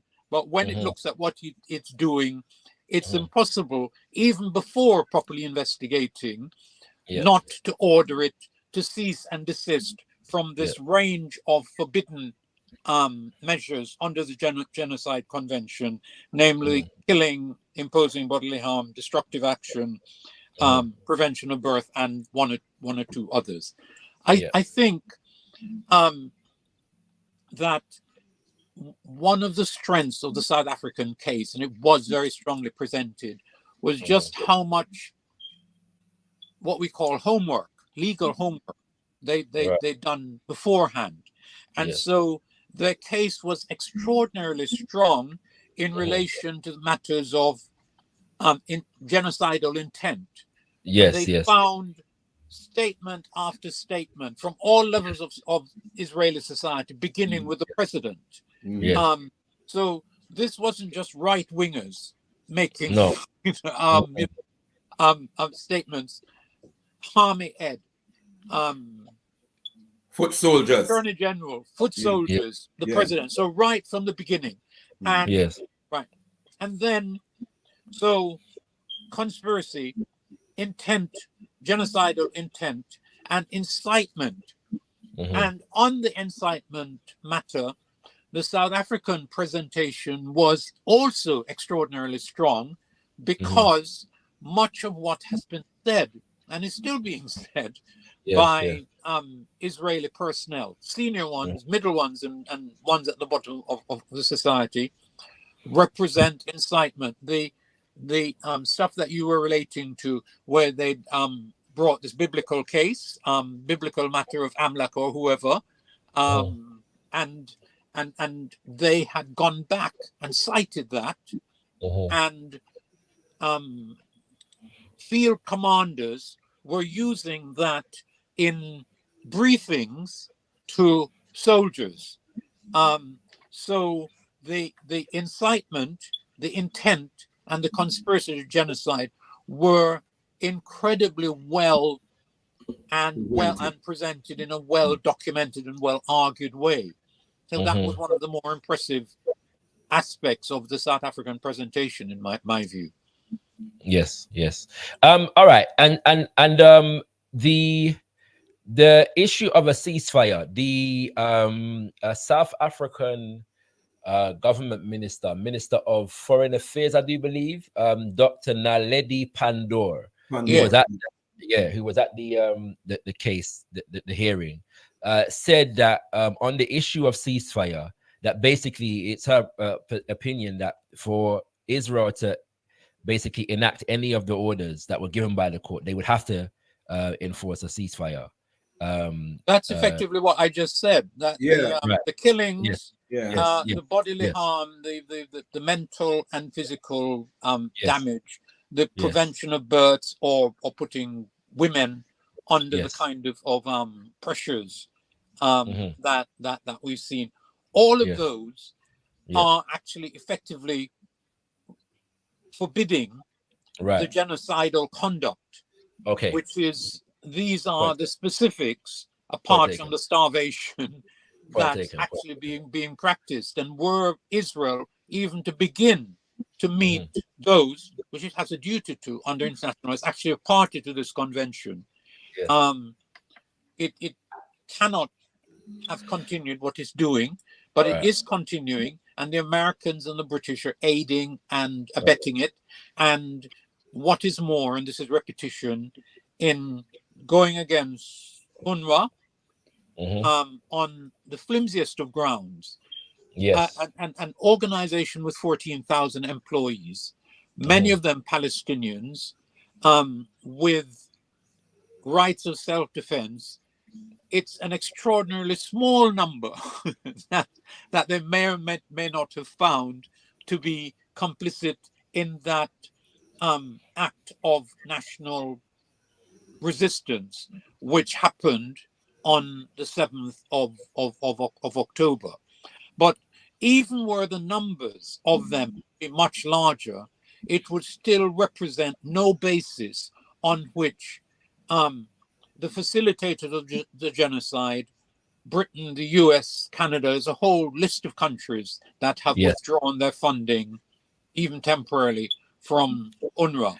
And effectively, given what we were saying about how little food is going in, how the destruction of capacity to produce food, bakeries, and so on, had been done, that to hamper or cripple the one agency, official one, I mean, there's some other agencies in there, Doctors Without Borders and so on, is still there, and they've paid a heavy price. Whole heap of their people have been killed. So what it amounts to is that for Britain and the US to have gone down this road on the very flimsy evidence that the Israelis have prevented is the final, element of proof about their direct facilitation of the genocide. So not only have they provided the weaponry, but they are now preventing a UN agency supplying the food that will keep the people alive. And of course, it's not only food that UNRWA provides. It's a range of services, essential services. Absolutely, education, health, food, social welfare. But right now, in the circumstances in where the schools have been destroyed, where the universities have been destroyed, where the hospitals are under pressure, food and health material is absolutely crucial. And if you're stopping those, which they are, then it's directly facilitating the starvation and death and disease. Definitely. That will kill people. Brother Leader, also, so just to say, so for those who may not be aware and maybe joining us late, UNRWA is the United Nations Relief and Works Agency that operates in Gaza. It has about somewhere between over 12,000 employees, and 12 of said in Gaza. 12 in Gaza, specifically in Gaza, because they also function in the West Bank. Point taken. 12,000 in Gaza. 12 of said employees were said to have taken part in the attacks in Israel on the 7th of October. Not only is that the case, however, but the Israeli news, the Times of Israel, has reported the story as 10%, i.e. 1,200 members of UNRWA have connections with Hamas. Yeah. That's how they've reported the story. In fact, I will read the headline directly for you right now. Yes. Israeli intel shows 10% of UNRWA workers have ties to terror group. Reports. And so the first paragraph, and we read this yesterday for those who tuned into our live show yesterday. Israeli intelligence assesses that some 10% of UNRWA employees in Gaza have ties to terror organization, in addition to at least 12 employees it says were involved in the October 7 terror onslaught in southern Israel, according to new report. Now, this is interesting. Remember now that Hamas is, in fact, oh, so your camera's gone black again. Can you hear us? Okay. Oh, so you made it to do what you did before and we don't come again. There okay. is. Okay. You're back. All right. Good. Yeah. So as we said, remember that Hamas is in fact the government.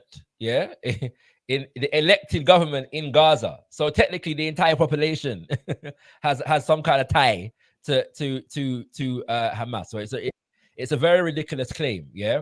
But not only it should be noted, has the US and the UK withdrawn funds.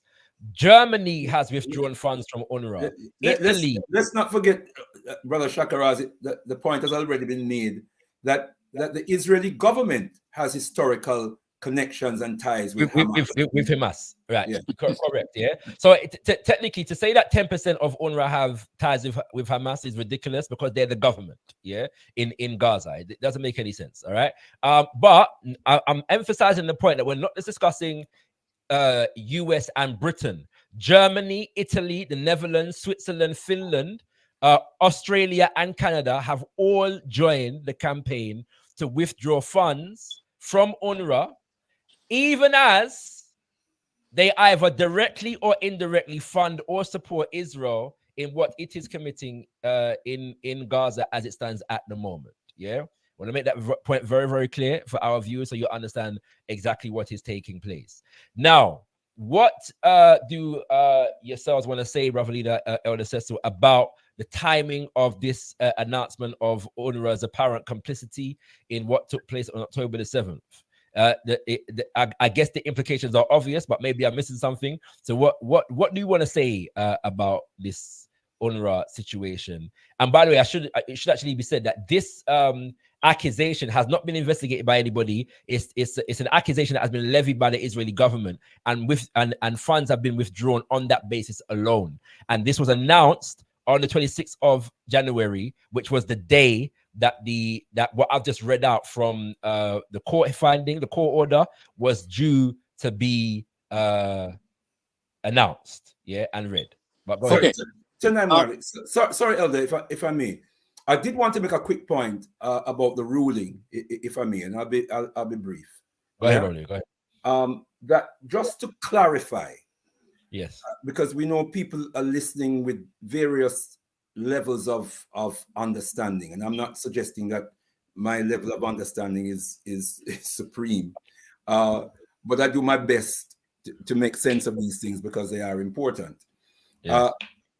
Let it be known that the remit of this preliminary hearing, and I stress, this was a preliminary hearing. Yes. Into a case of genocide that the South African government brought against the Israeli government. Mm-hmm. And the remit of the court, as far as this preliminary hearing is concerned, was to establish if there was a plausible possibility. Mm-hmm. There was a plausible case of genocide. Is the case that South Africa has presented to the court, does it plausibly demonstrate that genocide could be being committed or is being committed in Gaza by Israel? And what the court decided was, it is a plausible case. In other words, there is a potential that genocide is being committed. The court could not go further than that. Yes, What that means at this stage, what that means is that the court decided that Israel has a case to answer. I think Elder Cecil used that term earlier on, and I want to illuminate that term because it's important. No, it's important, very, very, very important. I will add the emphasis with the words of the order itself. It says, in the court's view, at least some of the acts and omissions alleged by South Africa to have been committed by Israel in Gaza appear to be capable of falling within the provisions of the convention. Yeah, as in the Convention Against Committing Genocide. And the convention is what I read out earlier on, the definition of genocide. Yeah. So the court has decided that there is that South Africa presented a plausible case. Yeah. Yes. And also importantly, that South Africa demonstrated intent to commit what is plausibly accepted by the court.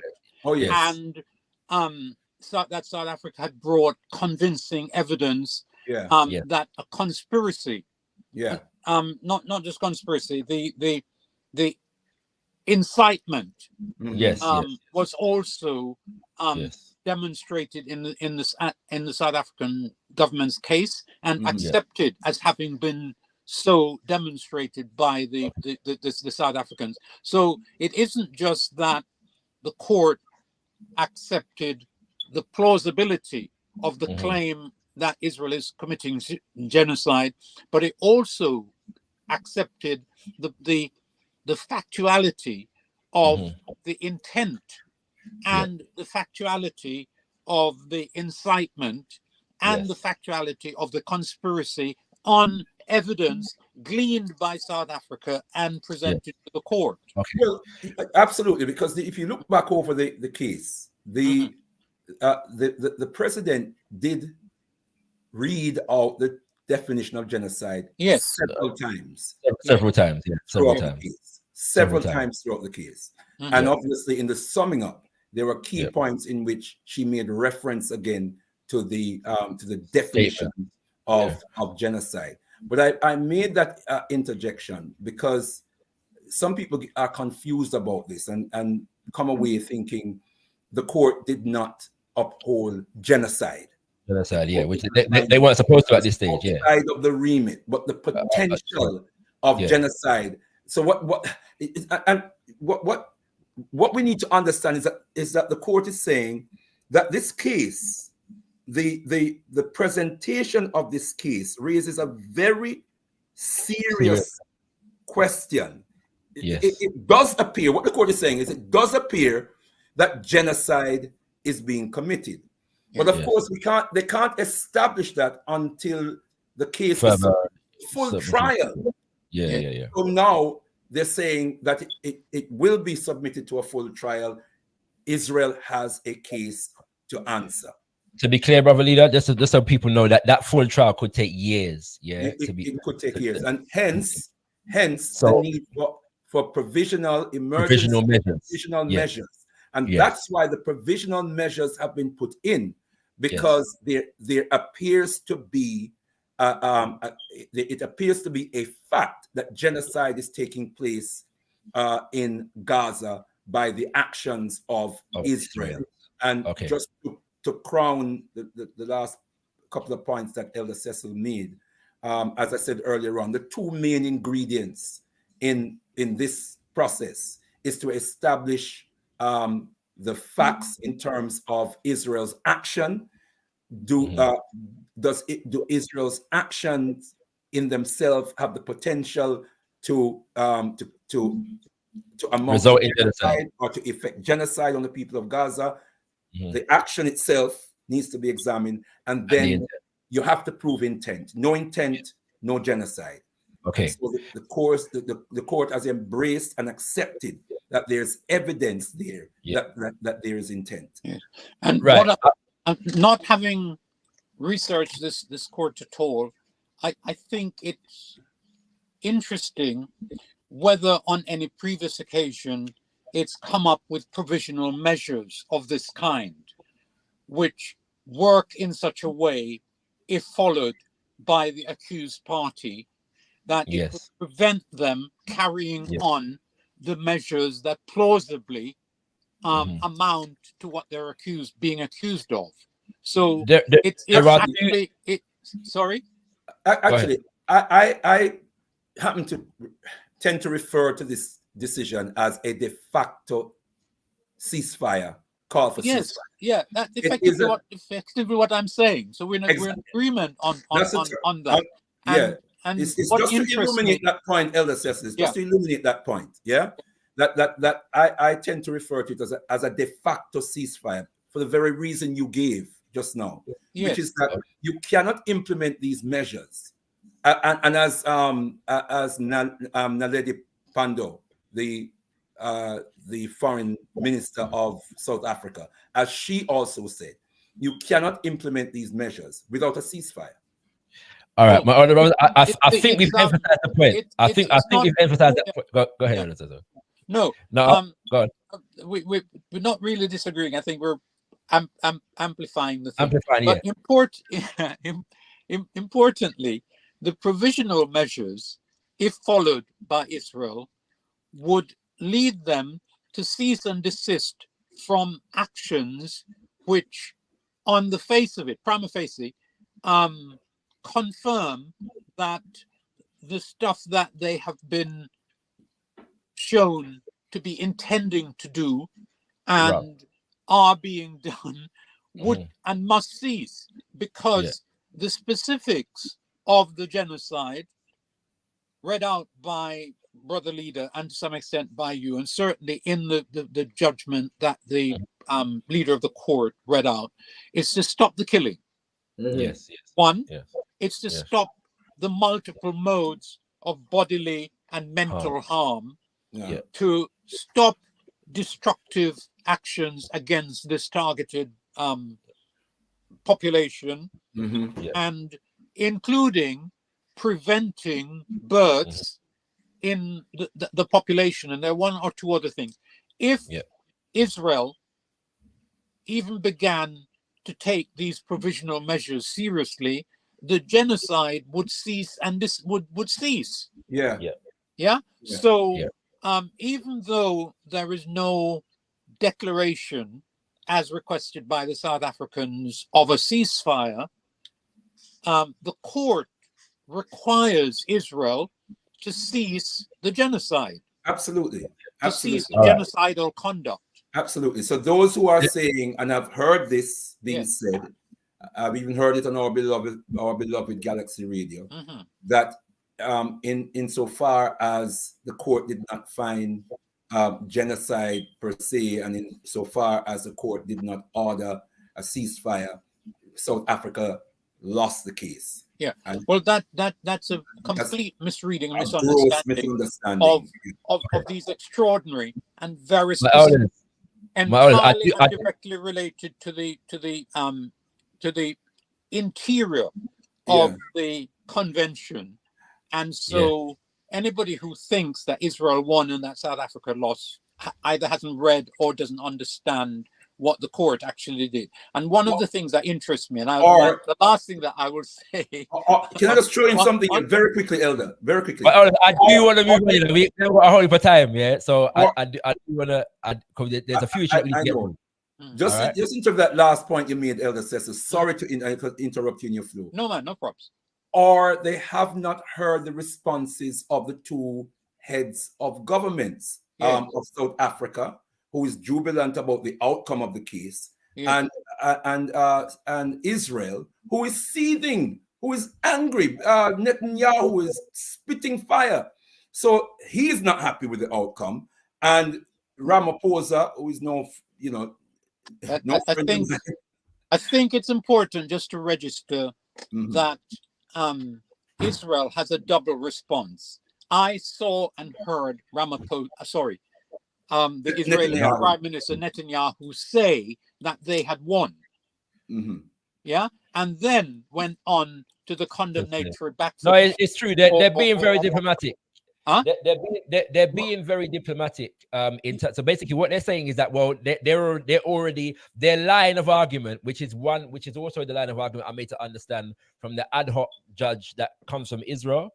That's basically we're already doing these things. Basically, that's their line. We're already abiding by. Well, that's foolishness, because if they were of doing these things, the court wouldn't order them. The court wouldn't have to order them to do it. Of course. No, but the only point that's been made is that's their line of argument at the moment. That basically it's a non-issue because these measures are already being accounted for. But if you look further, we find that's contradicted by other comments and statements that have been made. They're fronting as though they have won, but they are seething. Yeah. Yes, sir. There's a double mode of response, and one is to lie about having won because no ceasefire has been ordered, and the false claim that they're in fact already doing what these measures insist on doing. I don't know how they can claim not to be killing Gazans. I don't know how they can claim not to be inflicting mental and physical harm on this population. I don't know how they can claim on the physical evidence that's available to everybody, where 70-something like that % of the buildings and structures in Gaza have been flattened or damaged so that beyond human habitation. So let us not forget, Elder Cecil, that 90% of warfare is propaganda, and so they're still fighting the propaganda war. This is 100%, which they're losing. But we're going to come on to that. My older brother, say, I love to say this, please, right? So I'm going to ask. Well, I'm gonna, because we've kind of dealt with the UNRWA situation sufficiently. I would imagine, right? So let's move on. I'm gonna ask one more question about the case or the court proceedings themselves, and then I want to just ask a couple questions concerning broader geopolitical implications. There's a couple questions in the chat, and then we're going to close. All right. The question I want to ask concerning the proceedings itself is regarding the Ugandan judge. Yeah. Who voted against every measure. Even the oh, 1 second. I don't think we should waste too much time on her. I looked at her judgment, and what she that's what I was going to ask. That's what I was going to ask. What she says is that this is a matter that should be settled by diplomacy. And by the UN and all of those agencies, and it is wrong to take it to the court. That's the argument that she's made as far as so she hasn't bothered to look at whether the genocide is happening. She's effectively gone behind to the causes and said that this arises from stuff that should be settled in other quarters by other entities, and don't bring it to us, and I'm not for dealing with it. That's as I understand it, what she said. But I think your other stuff is more important than her. No, 100%. I just wanted to put that on the record because it has been put out there by other outlets that the one judge that voted against all the motions is an African. Judge Julia Sebutinde, is her name. All right. And such a beautiful African name as far as her family name is concerned. Oh, she's authentically African. No, of course, but I'm just saying though, when you hear African names like that, you would hope that there's African substance within the mind of the individual who holds such a name, but that's not always the case, you know. The worst example of that is Mobutu. So which name are you referring to, Brother Shakara? Julia? No. I said family name. I said the family name. No, I said the family name. Oh, you said the family name. I didn't hear. I think Julia might be reflective of the mentality. Okay. So that's the hearing itself. I think you've emphasized the point in terms of the findings and the outcomes and who has won that particular case. Let's go into some broader implications. We've already touched on them in terms of UNRWA and the West and the fact that they continue to fund Israel whilst removing funding from a human rights organization operating in Gaza. From a Pan-African perspective now, and I have said this openly every time I've covered this issue. Brother Shakara, sorry to interrupt you. Just to say the Ugandan government has separated itself from the way that Sebutinde voted. This is true. This is true. Yeah. Now that is another example. Notwithstanding all its contradictions, And I was gonna. So what you just said is the basis upon which I'm gonna ask the next question now, because I'm right. So I've said this openly every time I've dealt with this issue on this platform about South Africa taking this case to the ICJ. Yeah. And what do we have to say as Pan-Africanists, brother leader Elder Cecil, about the fact that the South African government seems capable to act on principle in relation to the preservation and defense of the people of Gaza, but doesn't seem to act with the same principle in relation to its own citizens, indigenous Africans in the nation of South Africa on issues of land and human rights? I think that is a massive contradiction, and it's one that I personally can't overlook. What do we have to say about that as Pan-Africanists? My own position is very simple. The South African government, which has brought this case, is a notorious, in my view, neo-colony that since it got independence, we've been in struggle against. Most notoriously Marikana, but there's lots of other terrible I was going to mention that specifically. Terrible stuff happening there. So none of that can come in the way of this particular matter. Our struggle against the South African government on political grounds must continue, and mine certainly has been suspended. And I find it perfectly easy to combine praising them for taking this action, which they have taken some rather well. It doesn't excuse their neo-colonial politics in any way, and that's long and short of that for me. I understand. Brother Leader, any comments on this matter? I totally agree with Elder Cecil. I got slapped up by Elder Cecil and Africa Speakers on Kebble and Umodre Monday evening, for using the term not neo-Nazi, neo-apartheid.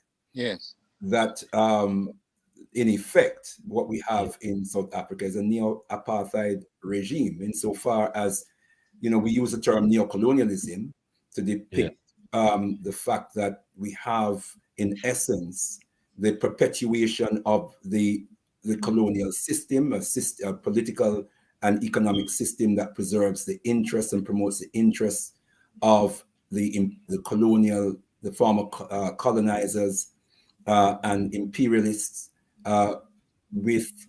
by government of people with black faces. And so there lies deception. And what we have in South Africa is that the overwhelming majority of the trappings of apartheid are still in place. The economic, the domination of land, they still own over 80% of the land. The white oppressors, they still dominate over 90% of the economy. African people are still oppressed economically, socially, politically in that country. And therefore, it's a new system with black faces preserving the interests of white oppressors who have run that apartheid system. 100%. So I have no great love for the South African government because of its failure to serve our people's interests as a matter of primacy. I have no love for them, but I totally agree with Elder Cecil that what they have undertaken in the ICJ is of tremendous importance in terms of international geopolitics. It is a massive blow to Israeli impunity that has been practiced for far too long. I do believe that Israel has a very destructive history as far as the African continent and African people are concerned, and South Africa in particular, Southern Africa. True. I know why you say South Africa in particular, but no. But you're right. You're right to correct. You're right to correct. Yeah. But Southern Africa, because the Zionist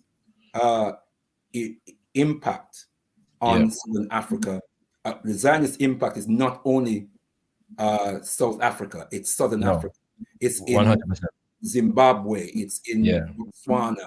It's Angola, in Namibia, Mozambique. in Angola. It's in Mozambique, and they're all connected. You know, they're all connected. The Zionist Federation is a global entity. You know, the World Zionist Organization, the WZO, has its tentacles all over the world, and they're firmly established on the African continent, and they are doing damage, and their aim is to take control of Southern Africa again, and we need to know this. Understood, leader. All right, so, give facts for that. I sorry, I get the impression that you want to add something here. Yes, I do. I think that while we welcome the South African bringing the case and the outcome, it's important that we recognize that given the nature of the enemy, unethical white power, terrorism by another name, that power is showing itself capable of acting in the way that we historically know that it acts, but in the face of the most outrageous activity, it is still putting in the weapons to Israel. It's undermining Israel on the first or second day when the head of the UN said that this thing had a history. They went on the war path against the UN and that gentleman. So, and on no basis whatsoever, the main agency that's supposed to stop the people starving is being undermined, and by whom? Exactly by racist white terrorist Euro-American power. So this victory it's never Pyrrhic, but it might be empty, because the capacity to stop the genocide isn't there. It isn't in Africa. It isn't with the Palestinian people who keep fighting and keep it's losing. Also not with we need to focus on the power imbalance and the wickedness of the way in which white power is deploying its power in this instance. Which is exactly where I was going to go. I was going to add that it's also not with the International Court of Justice. The International Court of Justice doesn't have enforcement capabilities when it makes judgments. It relies upon signatory states to do the enforcing via military intervention and or economic sanctions, etc. So we're going to come to that. But just the point ought to be made, though, Brother Shakara, that the International Court of Justice is an arm of the United Nations. It is, yes. And the United Nations Security Council should see itself as having the responsibility to enforce the decision of its court, of its international. 100%. But what you just said. Of course, we know that the UN Security Council is led by all but two Western imperialist nations, right? And three. France as well. France, Britain. No. I'm saying all but two are Western imperialist nations. So China and Russia are all but two. Okay. Right. And I'm saying, right. But the point is that those are member states. And so it relies upon the member states to act as the enforcers within the situation. But we know that the member states are firmly in league with Israel for the most part. So we're going to come to that more directly in a second. Before we get there, though, it has been said, and I have heard it said, that one of the most significant things about this, at least on an optics level, is the fact that 10 years ago, 15 years ago, 20 years ago, one could not have envisaged a quote-unquote third world nation in the quote-unquote global south bringing the case against one of the most powerful Western nations in the known universe, right?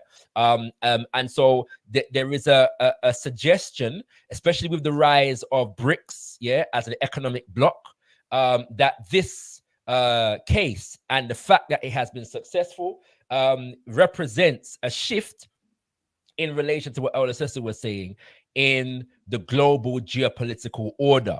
And so, there's all kinds of talk about a bipolar world, as in a polar, a world that has two distinct power centers, and that we who are in the quote unquote global south or in the third world will be able to take advantage, if we are organized to do so, of this disparity where power is not centralized, so it's, you know, directly in the West, more specifically America. To what extent, as from a Pan-African perspective, should we be buying into that analysis? Does this case being taken by South Africa represent a rise in the power of African people and African nation states in the world? Brother Leader, if you don't want to go first, I'll do it, but I'd like you to go first. So, Tendai Mwari, I think that as Africans, we are just so far behind in the race of life, as Papa Garvey would put it, that I don't see that this gives us any great boost. It should have the potential so to do, but there is so much work that we have to do to preserve our own sovereignty and territorial integrity as a continent and as a global people. You take, for example, how these Jews and these Zionist Jews in particular, how they are organized and structured globally, and that's where their power comes from. Not least because they are backed by the international banking system. That does help, yeah. But and sorry, military and the military might of NATO, of America and NATO and whatever else have you. But Africa has so much potential. The Osagyefo, Kwame Nkrumah, had a vision of transforming the African continent into the #1 superpower within a generation. And if he was allowed to do that, Africa would be ruling the world today. We are a long, long, long, long way away from that now. And so whilst I would say at best, having South Africa assume this role just give us a glimmer of our power potential as a continent. It just gives us a glimmer. But then, as we have already said, the role of the South African government is so fraught with contradictions, and they are serious contradictions. They're very, very serious contradictions. So there's a limit to which we can really, elevate them and heal them. We have to be very specific that we commend them. I don't even use the word praise. I say we commend them for what they have done in this particular instance, but it stops there. It stops there, Yeah. But we have to restore the vision and the black print of the most eminent prophet and king, His Excellency Marcus Mosiah Garvey, and the way and also the vision of his spirit and mission child, the Osagyefo Kwame Nkrumah. The vision and the mission that he was on the African continent, the Pan-African vision, has to be restored. The revolutionary vision has to be restored. Otherwise, we are not going anywhere. So we can't get overexcited. We must not misread the present situation. See it for what it is. It's a resounding victory. It has wounded the integrity of Israel and all its supporters. Make no bones about that. That's a fact. But apart from that, I don't see that in and of itself empowers us a great deal of African people. As African people, we've got too much work to do. Don't worry. Go ahead, El Cecil. I don't want to deny that this case may represent a change, and it may even be of the nature and character that you say you're hearing some people say. I'm doubtful of the substance of the change, and I'm doubtful because we do need to look at our history in the post-war period, and not just at what our brother leader pointed to just now, but we need to remember that in 1954 or 55, there was something called the Bandung Conference. And that Africans and Asians appeared to have got together and to be setting an agenda and this and that and the next thing. We need to remember that in the following decade, Africa got about 30 extra allegedly independent countries. We need to remember that in the 70s, that Bandung Assembly got hold of the UN, the General Assembly, voted that Israel was a racist, fascist state, and passed a massive vote at the UN, which the US and the West got reversed. We need to remember that we effectively took over UNESCO, and that they came and took it back. That in the 70s we were talking about a new information order, a new this, a new that, and the next thing, and some of them were even put into place, and all of them have been undermined by Western power. We need to remember that we, through the UN, organized something called the Law of the Sea Convention. It actually has its headquarters in Jamaica. That's something where it was agreed internationally that the resources on the seabed belong to all of the people of the world. And that's what that entity is about. And it's been undermined by the US and the West that say, you can pass everything you want. We just, we'd even give you headquarters. And then the man who was running it was a nice brother from Africa who was a great Bob Marley fan and so on. So meeting him was a joy.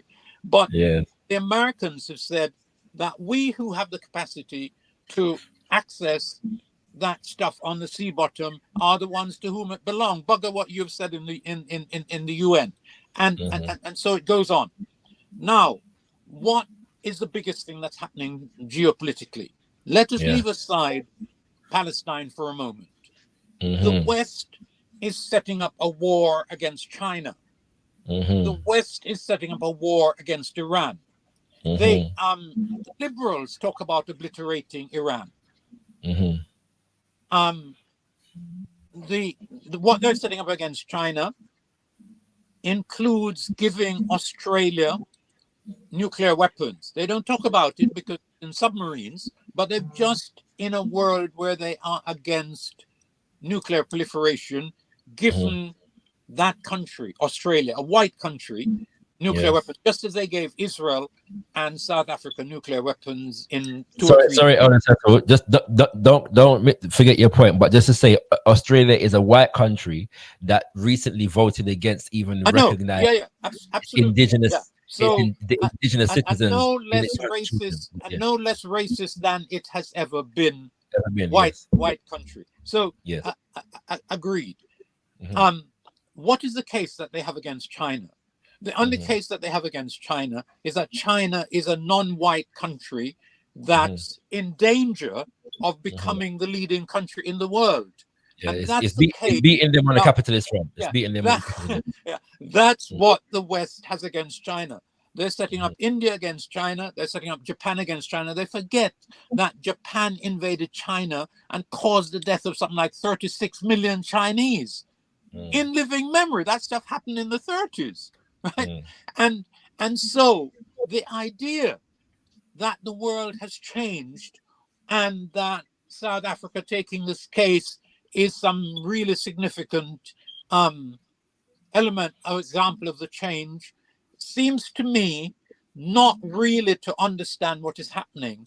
And we mustn't blind ourselves to this notion that something called BRICS actually fundamentally matters. Not that it doesn't matter, but the power structures of the world look to me, the white ones intact. They seem to be reinforcing themselves and busy thinking through what they have to do and preparing to do it. And they have a lot of us working for them.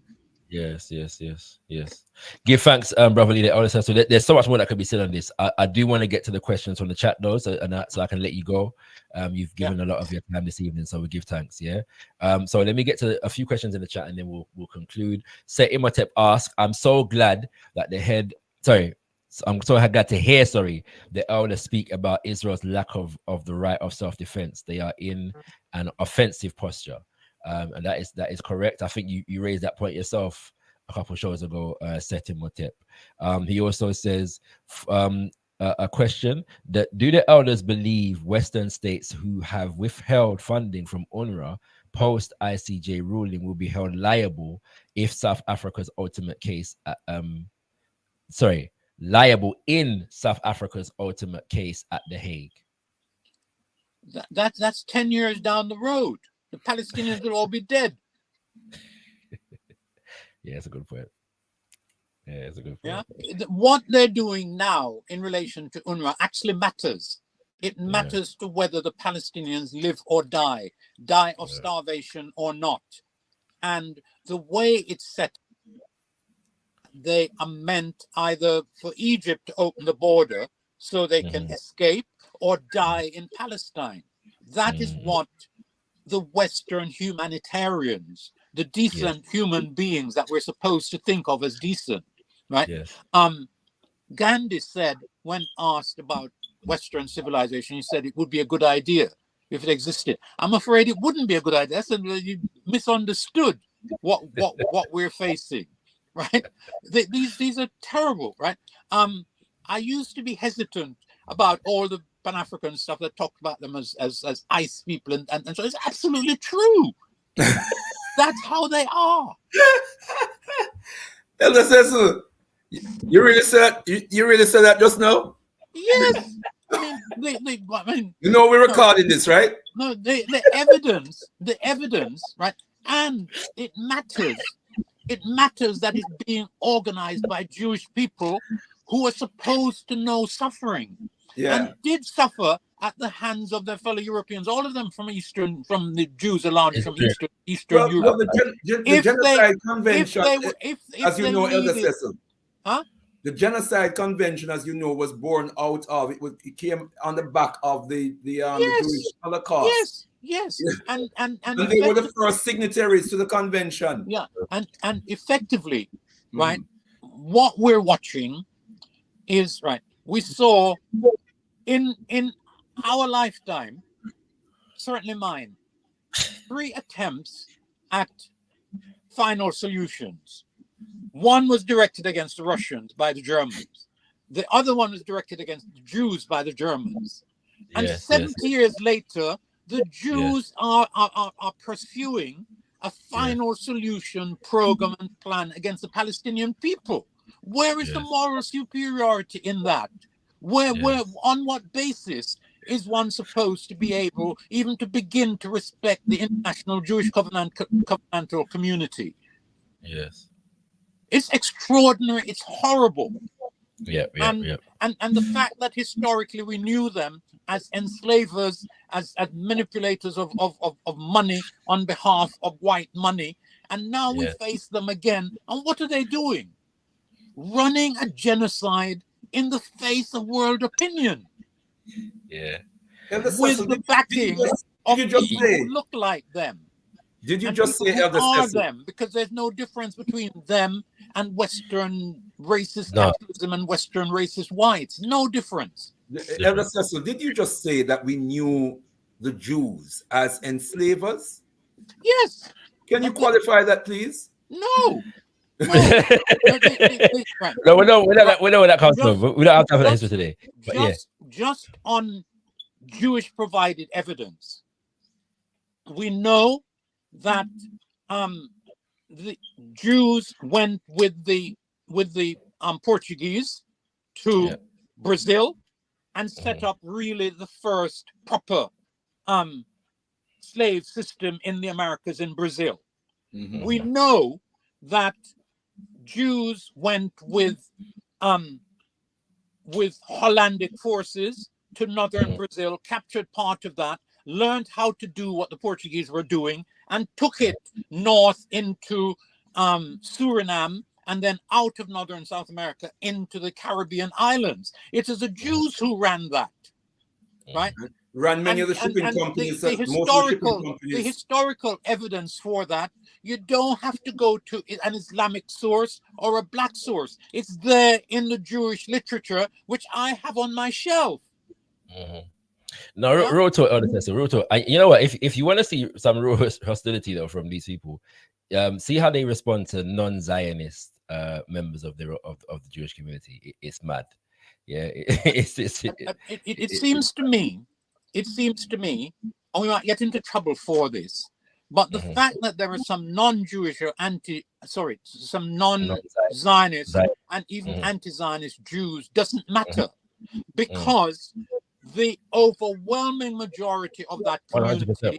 are in favor of what they are doing in Israel. They support it.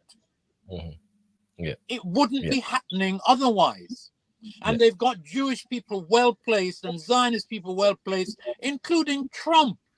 Trump went to Israel in the final year when he was in office and said, we're moving our capital to Jerusalem. We are saying that the West Bank is no longer occupied but part of Israel.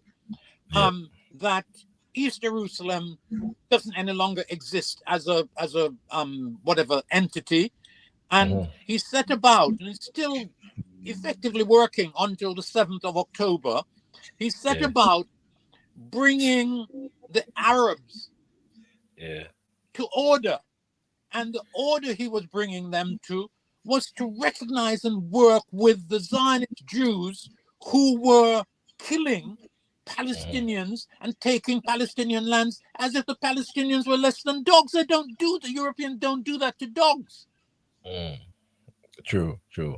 Yeah, and we could have a whole another conversation about AIPAC, the Israeli lobby group in America, and their role. The literature on that leaves no. Incidentally, like, I used to be a sociology student, so I went and looked at things like the Journal of Jewish Sociology, all of the stuff about what they do, how they take power in particular places, how they put into office people that they in their journals call gatekeepers and so on, and they name them. It's just that we're not supposed to see or say it. Right. But it's documented by them in their writing about themselves. I understood that. Go ahead. So just to say, AIPAC is the American Israeli Public Affairs Committee. Yeah. One of the most very interesting organization. Yeah. No, there are good books. There are good books on lobby in the United States of America. Israeli and Jewish lobby in the United States of America, and there are good books on Jewish power in the States. Just as an example, just Google, just YouTube any of the last however many presidents, and the speeches that they make at AIPAC in the lead up to a presidential election. Well, all of them have to appear before AIPAC. All of them have to be approved by AIPAC. And have to come before AIPAC before they can be before they are approved. Right. And there is something else that I think we have to have the courage to begin to understand. Somebody said, the President of the United States, that Israel is so important to the US that if Israel didn't exist, the US would have to invent it. And whole heap of nationalists and Marxists believe that is true. It's not actually true. What has happened is that Zionism has effectively captured capitalism, imperialism, and is getting it to do its bidding.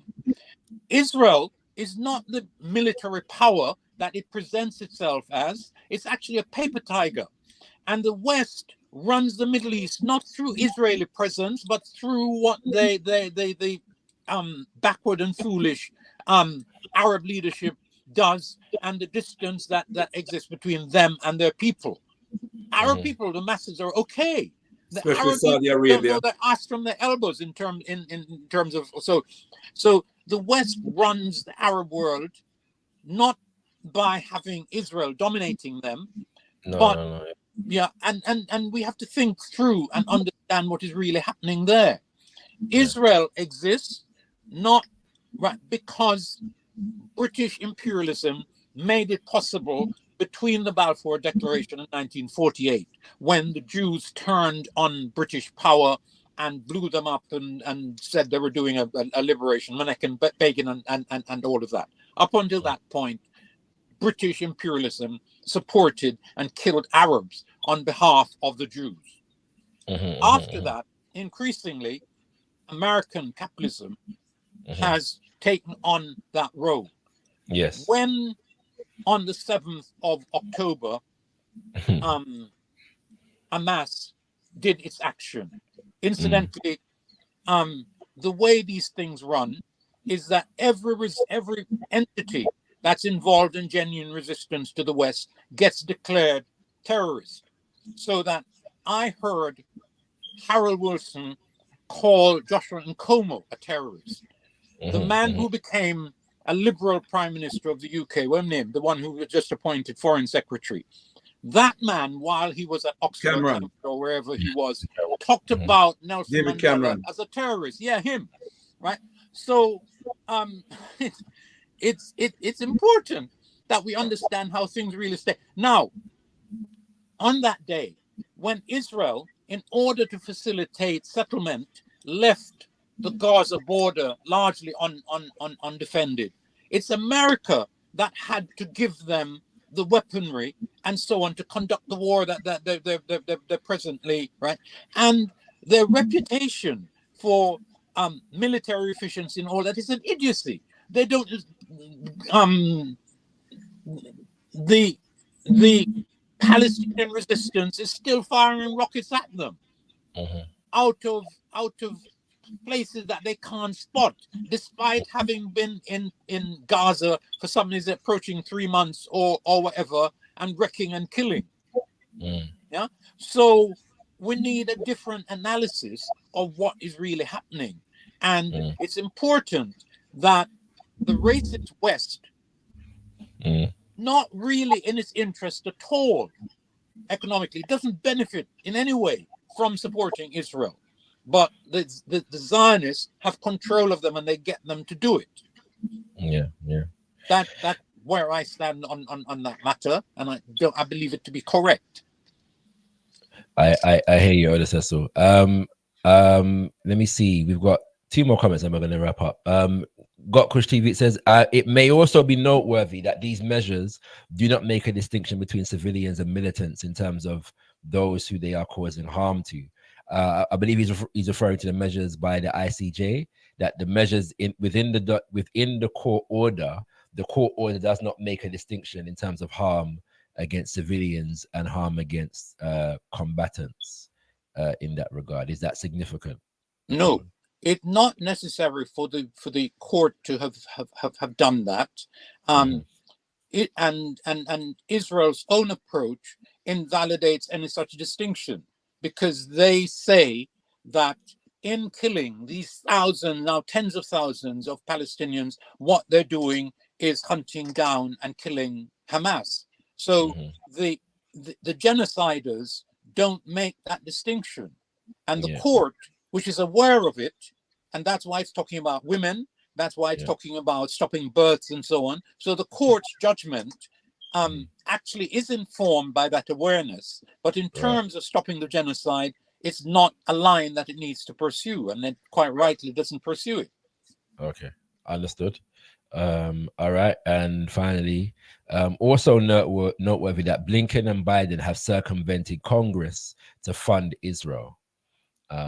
So yeah, which is not unusual. They tend to do that in America. American presidents do that all the time when they are ready to do something that they want. But in relation to the US legislatures, the US president could get anything in relation to Israel through that Congress and through the House of Representatives, because it's completely under the control of the Jewish Zionist lobby. Yeah, absolutely.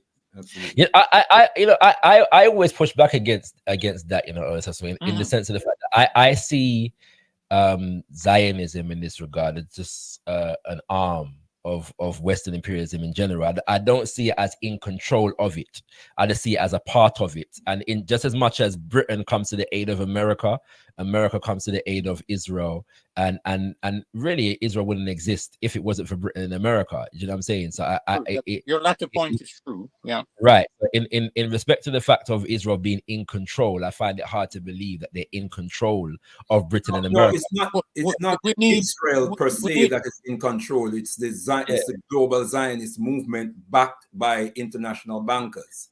But that's what I'm saying. The global Zionist movement is just an aspect or a subdivision of the Western imperialist movement. They didn't create Western imperialism. They're just a part of it. No, and nobody, and certainly not me, is arguing that Zionism and Jews created Western imperialism. So you haven't heard that from me, and I reject that as an argument. What I was saying, and I'm still saying, is that the belief shared by some nationalists, some Marxists, and by President Biden is that Israel and Israel's presence and role in the Middle East is essential to America's role there, and that I dispute. I think it's against the evidence, and what has happened on your father's account of the history and mine is that the Zionist movement persuaded a fading imperialism, the British, to set up act on their behalf. That at that time, Zionism was a minority tendency within Judaism. Since then, it's become, but overwhelmingly, the majority tendency within Judaism. Since then, not only do they have the kind of influence and power in Britain that allowed the British foreign secretary to set up Israel when he shouldn't have, and when he knew and said in that declaration that he shouldn't have. But we've arrived at the situation because of how well organized Zionism and Jewry is inside of the United States of America, that they can get America to do objectively anti-American stuff. What is it that America benefits from putting all of that money annually into Israel? How does America benefit from that? What is it? How is it exactly that America benefits from the 14 plus billion that they put in since this war? When, as it happens, by their relationship with the reactionary existing Arab leadership, they have full control of the resources of that area. They have full control, military. They shoot them down when they step out of line of the people of the Arab world. Egypt, Saudi Arabia, and so it's a myth that anyway. No. I take your point. And if we had more time, we'd go into. Well, we must go back and discuss it one of these. The Arab world in terms of why there's not more of an uproar, an upheaval in the Arab world on issues such as Gaza. On Gaza, let me interrupt you.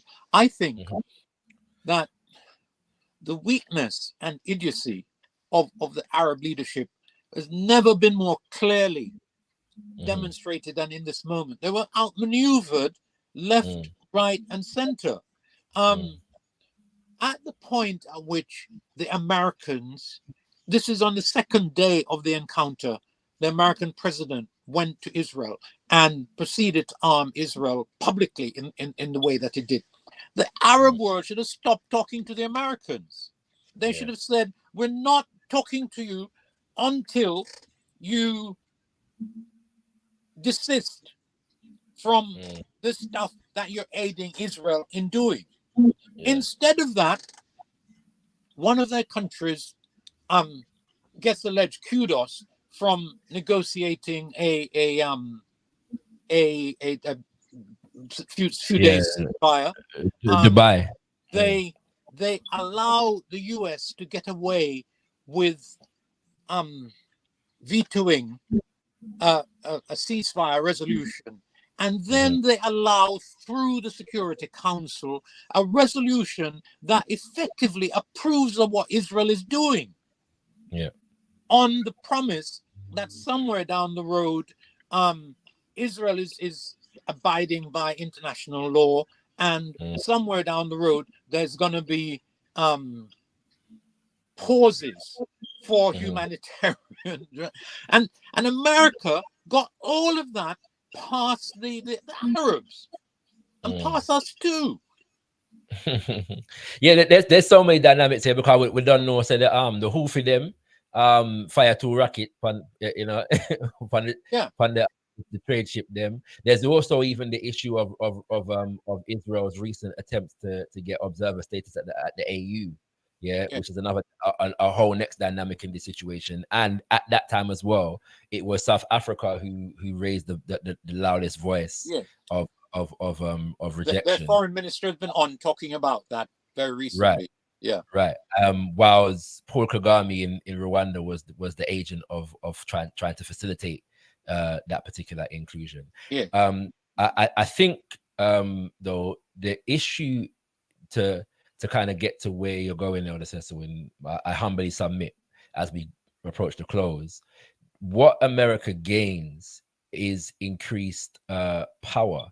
The expansionist nature of imperialism as a political trajectory and capitalism as an economic philosophy requires expansion to a significant degree, out into the universe, in fact.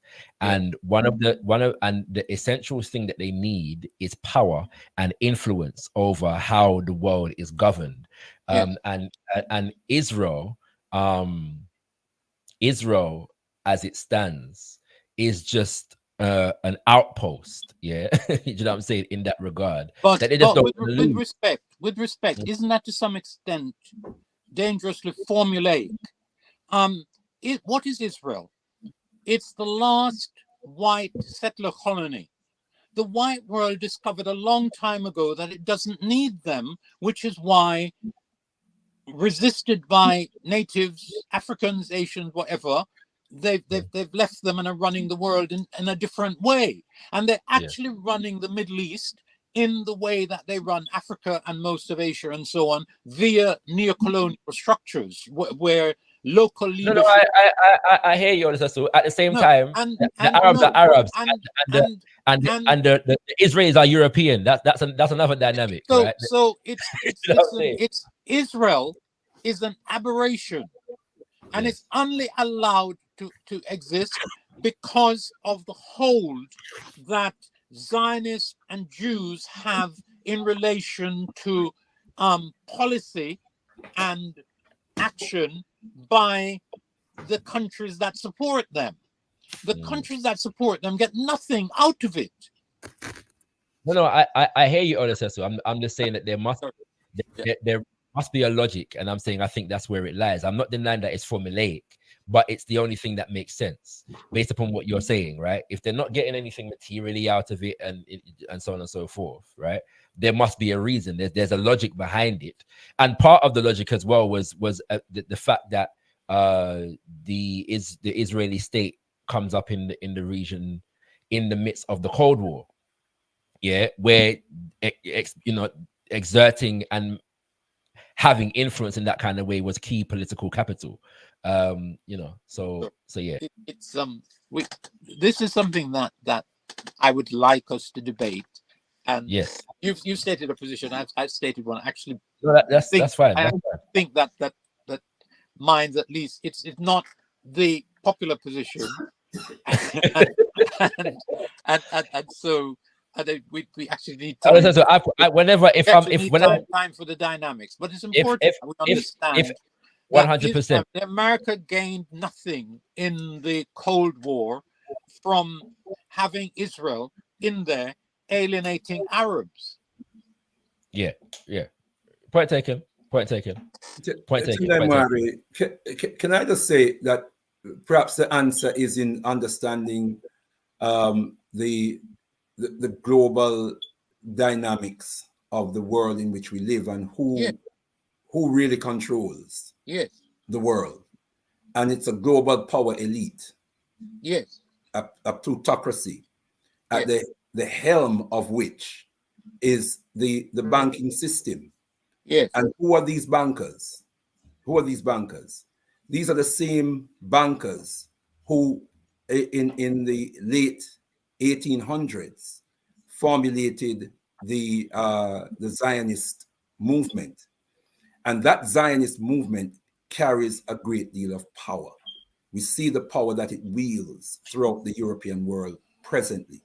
I think we need to understand that power dynamic.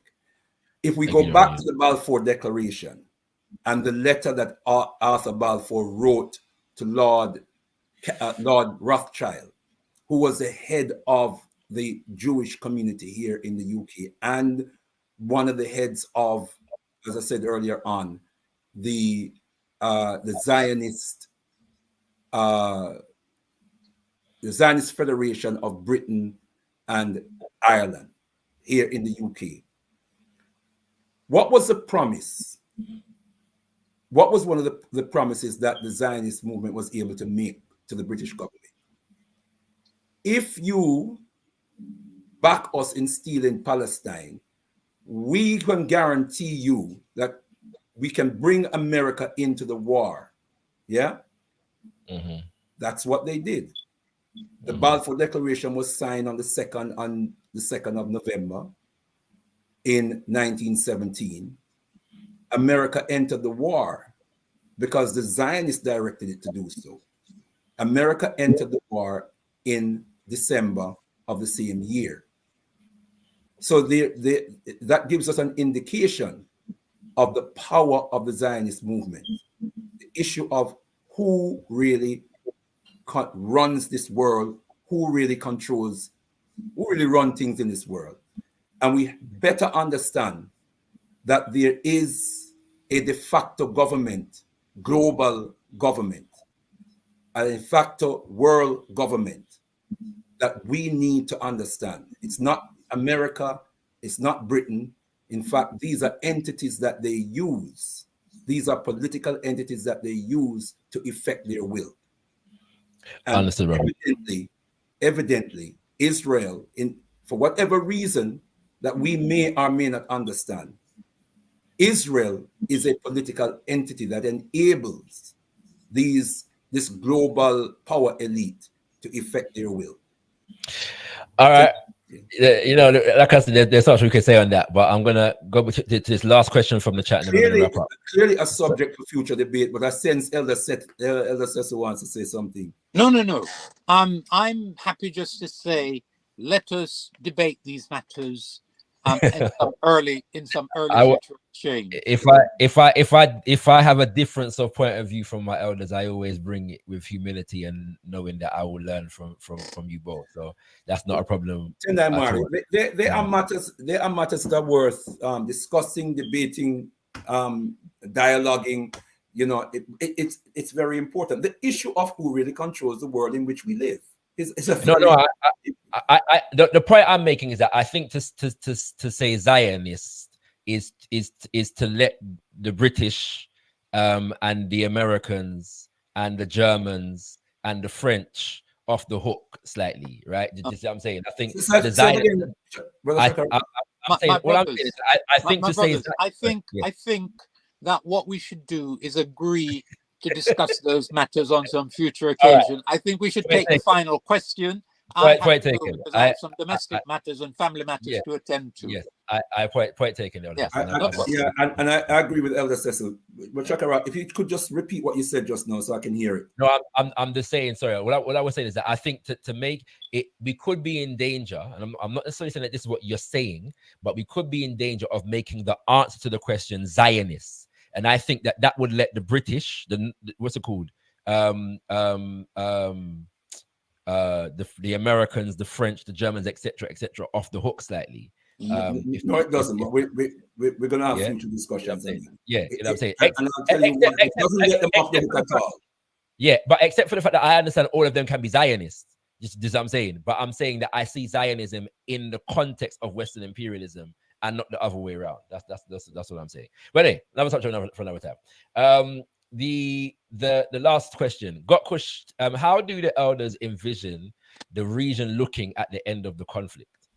That's a big question. How do the elders envision the region looking at the end of the conflict? There's only one issue, you know, how soon Israel will stop the genocide. And the forces operating to make that happen are very weak in relation to the determination and the wickedness of the forces that are carrying it out and facilitating it. And the Palestinian people are in grave danger. And I don't know how it will end, and all envisioning of how it might end doesn't appear to be in the interest of the Palestinian people. Tendai Mwari, I would say that the world is in great danger. I would say that in that context, Africa is in great danger because Africa is the prize of the world. Whoever controls Africa rules the world.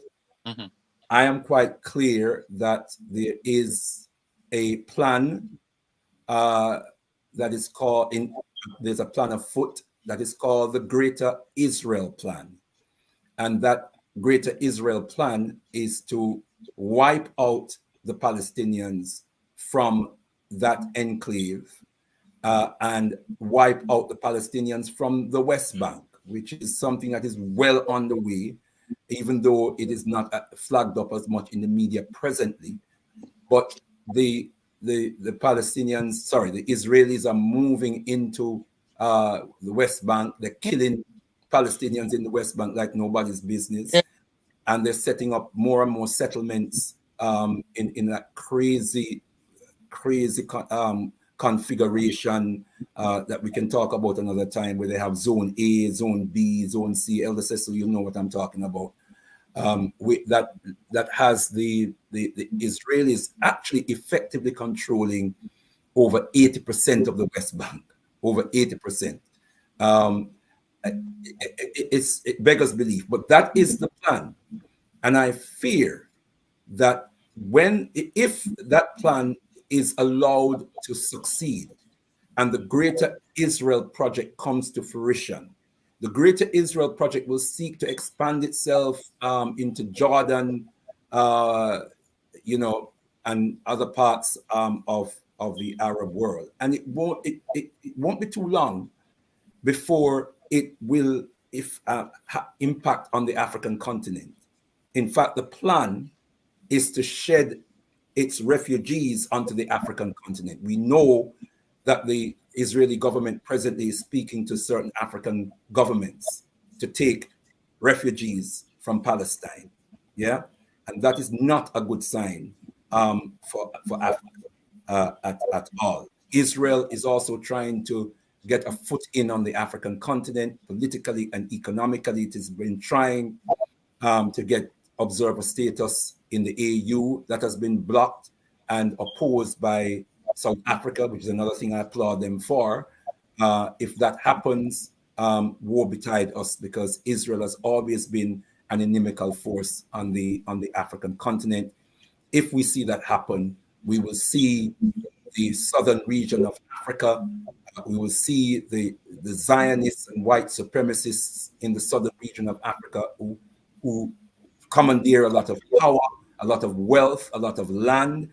we will see them coming into their own. They represent a very, very dangerous force on the African continent. This is no joke. It is important for us as African people that Israel does not win this battle. But when we talk about Israel, we're not just talking about a tiny country in the so-called Middle East. We're talking about a global power elite that has established this project to fulfill its own purposes, its own globalist purposes. That is another for another time.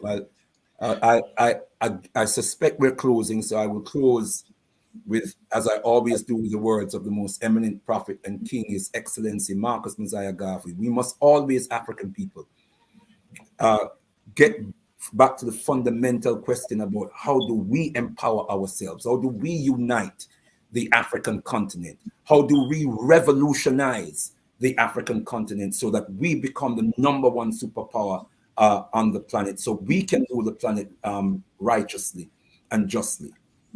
So I close with the words of the most eminent prophet and king, His Excellency Marcus Messiah Garvey, who says, "Unite, organize now or perish. Rise, you mighty African people, for you can accomplish whatever you will.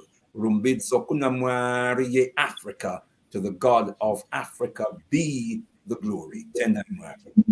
Tenamwari. So I'm inclined to give you a last word if you want it, but don't feel obliged to take it. No, it's fine. I'm really happy to have been in with you and your father this evening and to have had this conversation, and I hope to continue it sometime soon on these matters we've left with us on the table. Slightly different positions, but in the it's slightly different. The general correct Pan-African direction. 100%, and I could say more in terms of the moral compass issue as well. I think that's the primary thing that the state of Israel provides the West, is a moral compass and a moral justification for acting in certain kind of ways, which they need in a world that compass broke up now. No, but you remember, we've already made the point, that it was their response to acting in the interest of the Zionists that gave them the credibility in the world stage to act as the arbiters of human rights and so on and so forth. It's very important politically, right? In a world whereby they were still colonizing half the planet, right? So yeah, but that's another subject for another time, as you've already said. You know what I mean? I'm very interested in that topic too, and if I might ask Brother Leader something. Are you aware that in that quote that you gave and always give from Marcus Messiah Garvey, you changed the word race to people? Don't worry. No, I'm not. I'm not aware of a matter that I would say is not entirely correct, because Papa Garvey used both expressions. He said, in that quote, "Up you mighty race." Up you mighty race. He used that term, "up you mighty race." But he also said, "Rise, you mighty people." Yes, I don't say that he doesn't use the word people. I just say that in that quote, I think it's race rather than people. And we to emphasize race. The extent to which us Africans have fallen in with the white, and I'm not talking about you, Brother Leader, but us generally, have fallen in with the white world's claim that race doesn't exist, even as they continue to be to be racist, and to come up with this notion that race is merely, in inverted commas, incidentally, merely a construct, a social construct. It's been an extraordinary ideological achievement of the West in the post-war period, and we need to be aware that they've achieved this and not fall for it and so on. Fully aware of that, and the Al-Keblan revivalist movement is not averse to using the term race. We are a race-first, nationalist, Pan-Africanist, thank you, Garveyite movement. So you know that fully. But there's a particular reason why we say, "Rise, you mighty people," and sometimes we say, "Rise, you mighty African people," and why we stress the peoplehood and peopledom.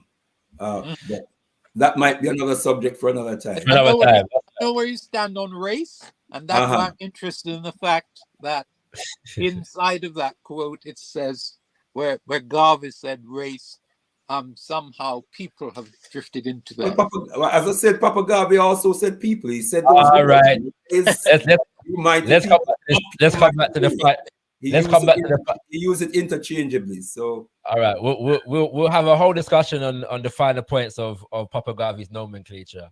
At another point. All right, giving thanks, Elder Cecil, giving thanks, Brother Leader, for the an informative conversation. For people, always go to share platform with Elder Cecil. 100%.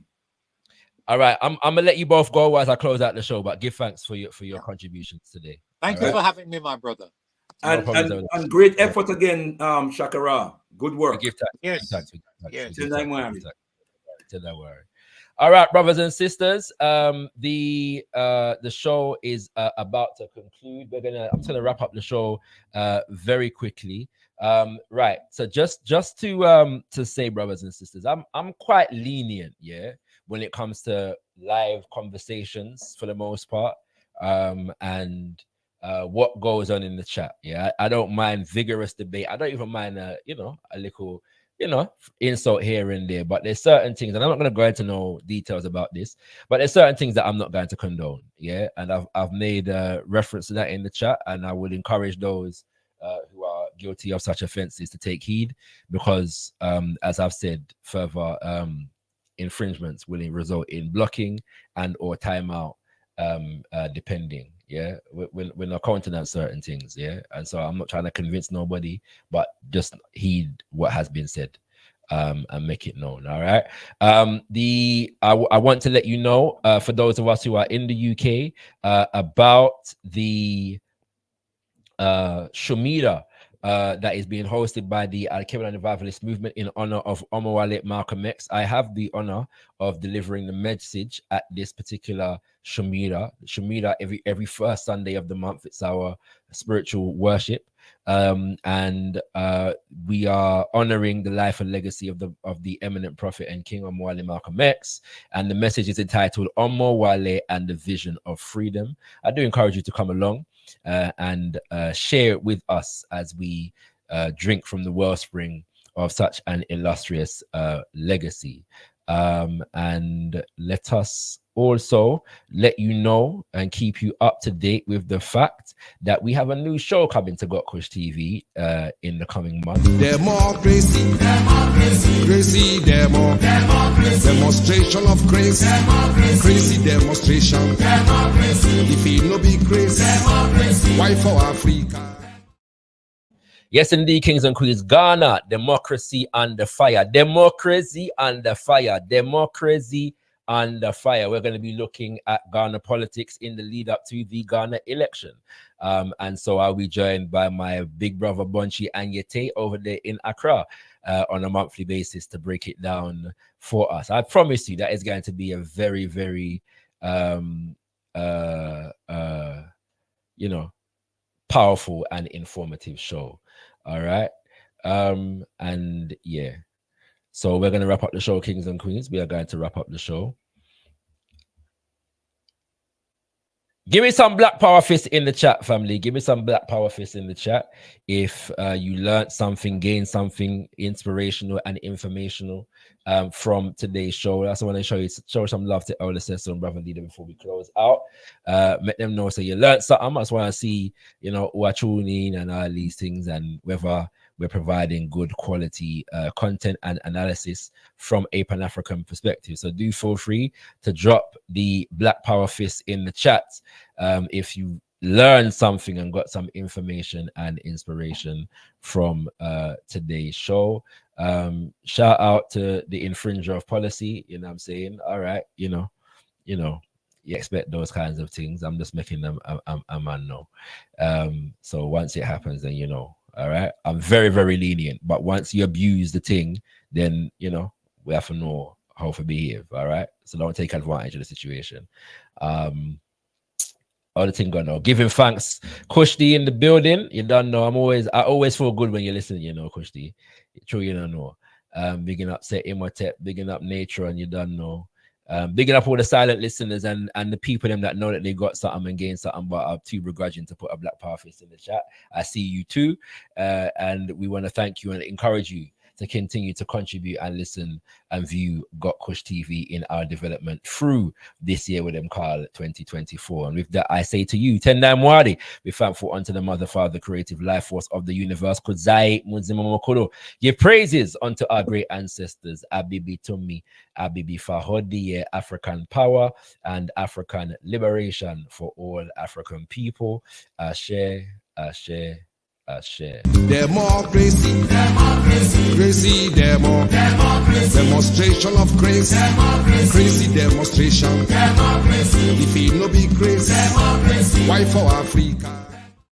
Why are we all of a sudden having crisis in identity? At the very moment, we also talked about what? Afrocentrism and African what? Centeredness. So right at this moment, when we are beginning to coalesce and to develop a concept of African identity and Afrocentrism, we are all now suddenly in a what? Identity crisis.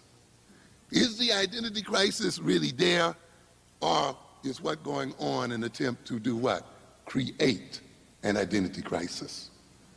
Because these people are well aware of what a full and wholesome identity will do to them. And they are aware that an African-centered identity represents the end of white power and of white oppression.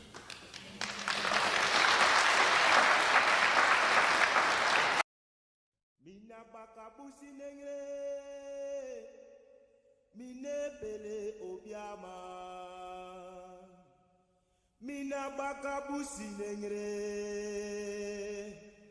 mefele sama. Mina bakabusi nengre mine pele obiama. Mina bakabusi nengre mefele sama. Mina bakabusi nengre mine pele obiama. Mina bakabusi nengre mefele sama. Mina bakabusi nengre mine pele obiama. Mina bakabusi nengre mefele sama. Mina bakabusi nengre mine pele obiama. Mina bakabusi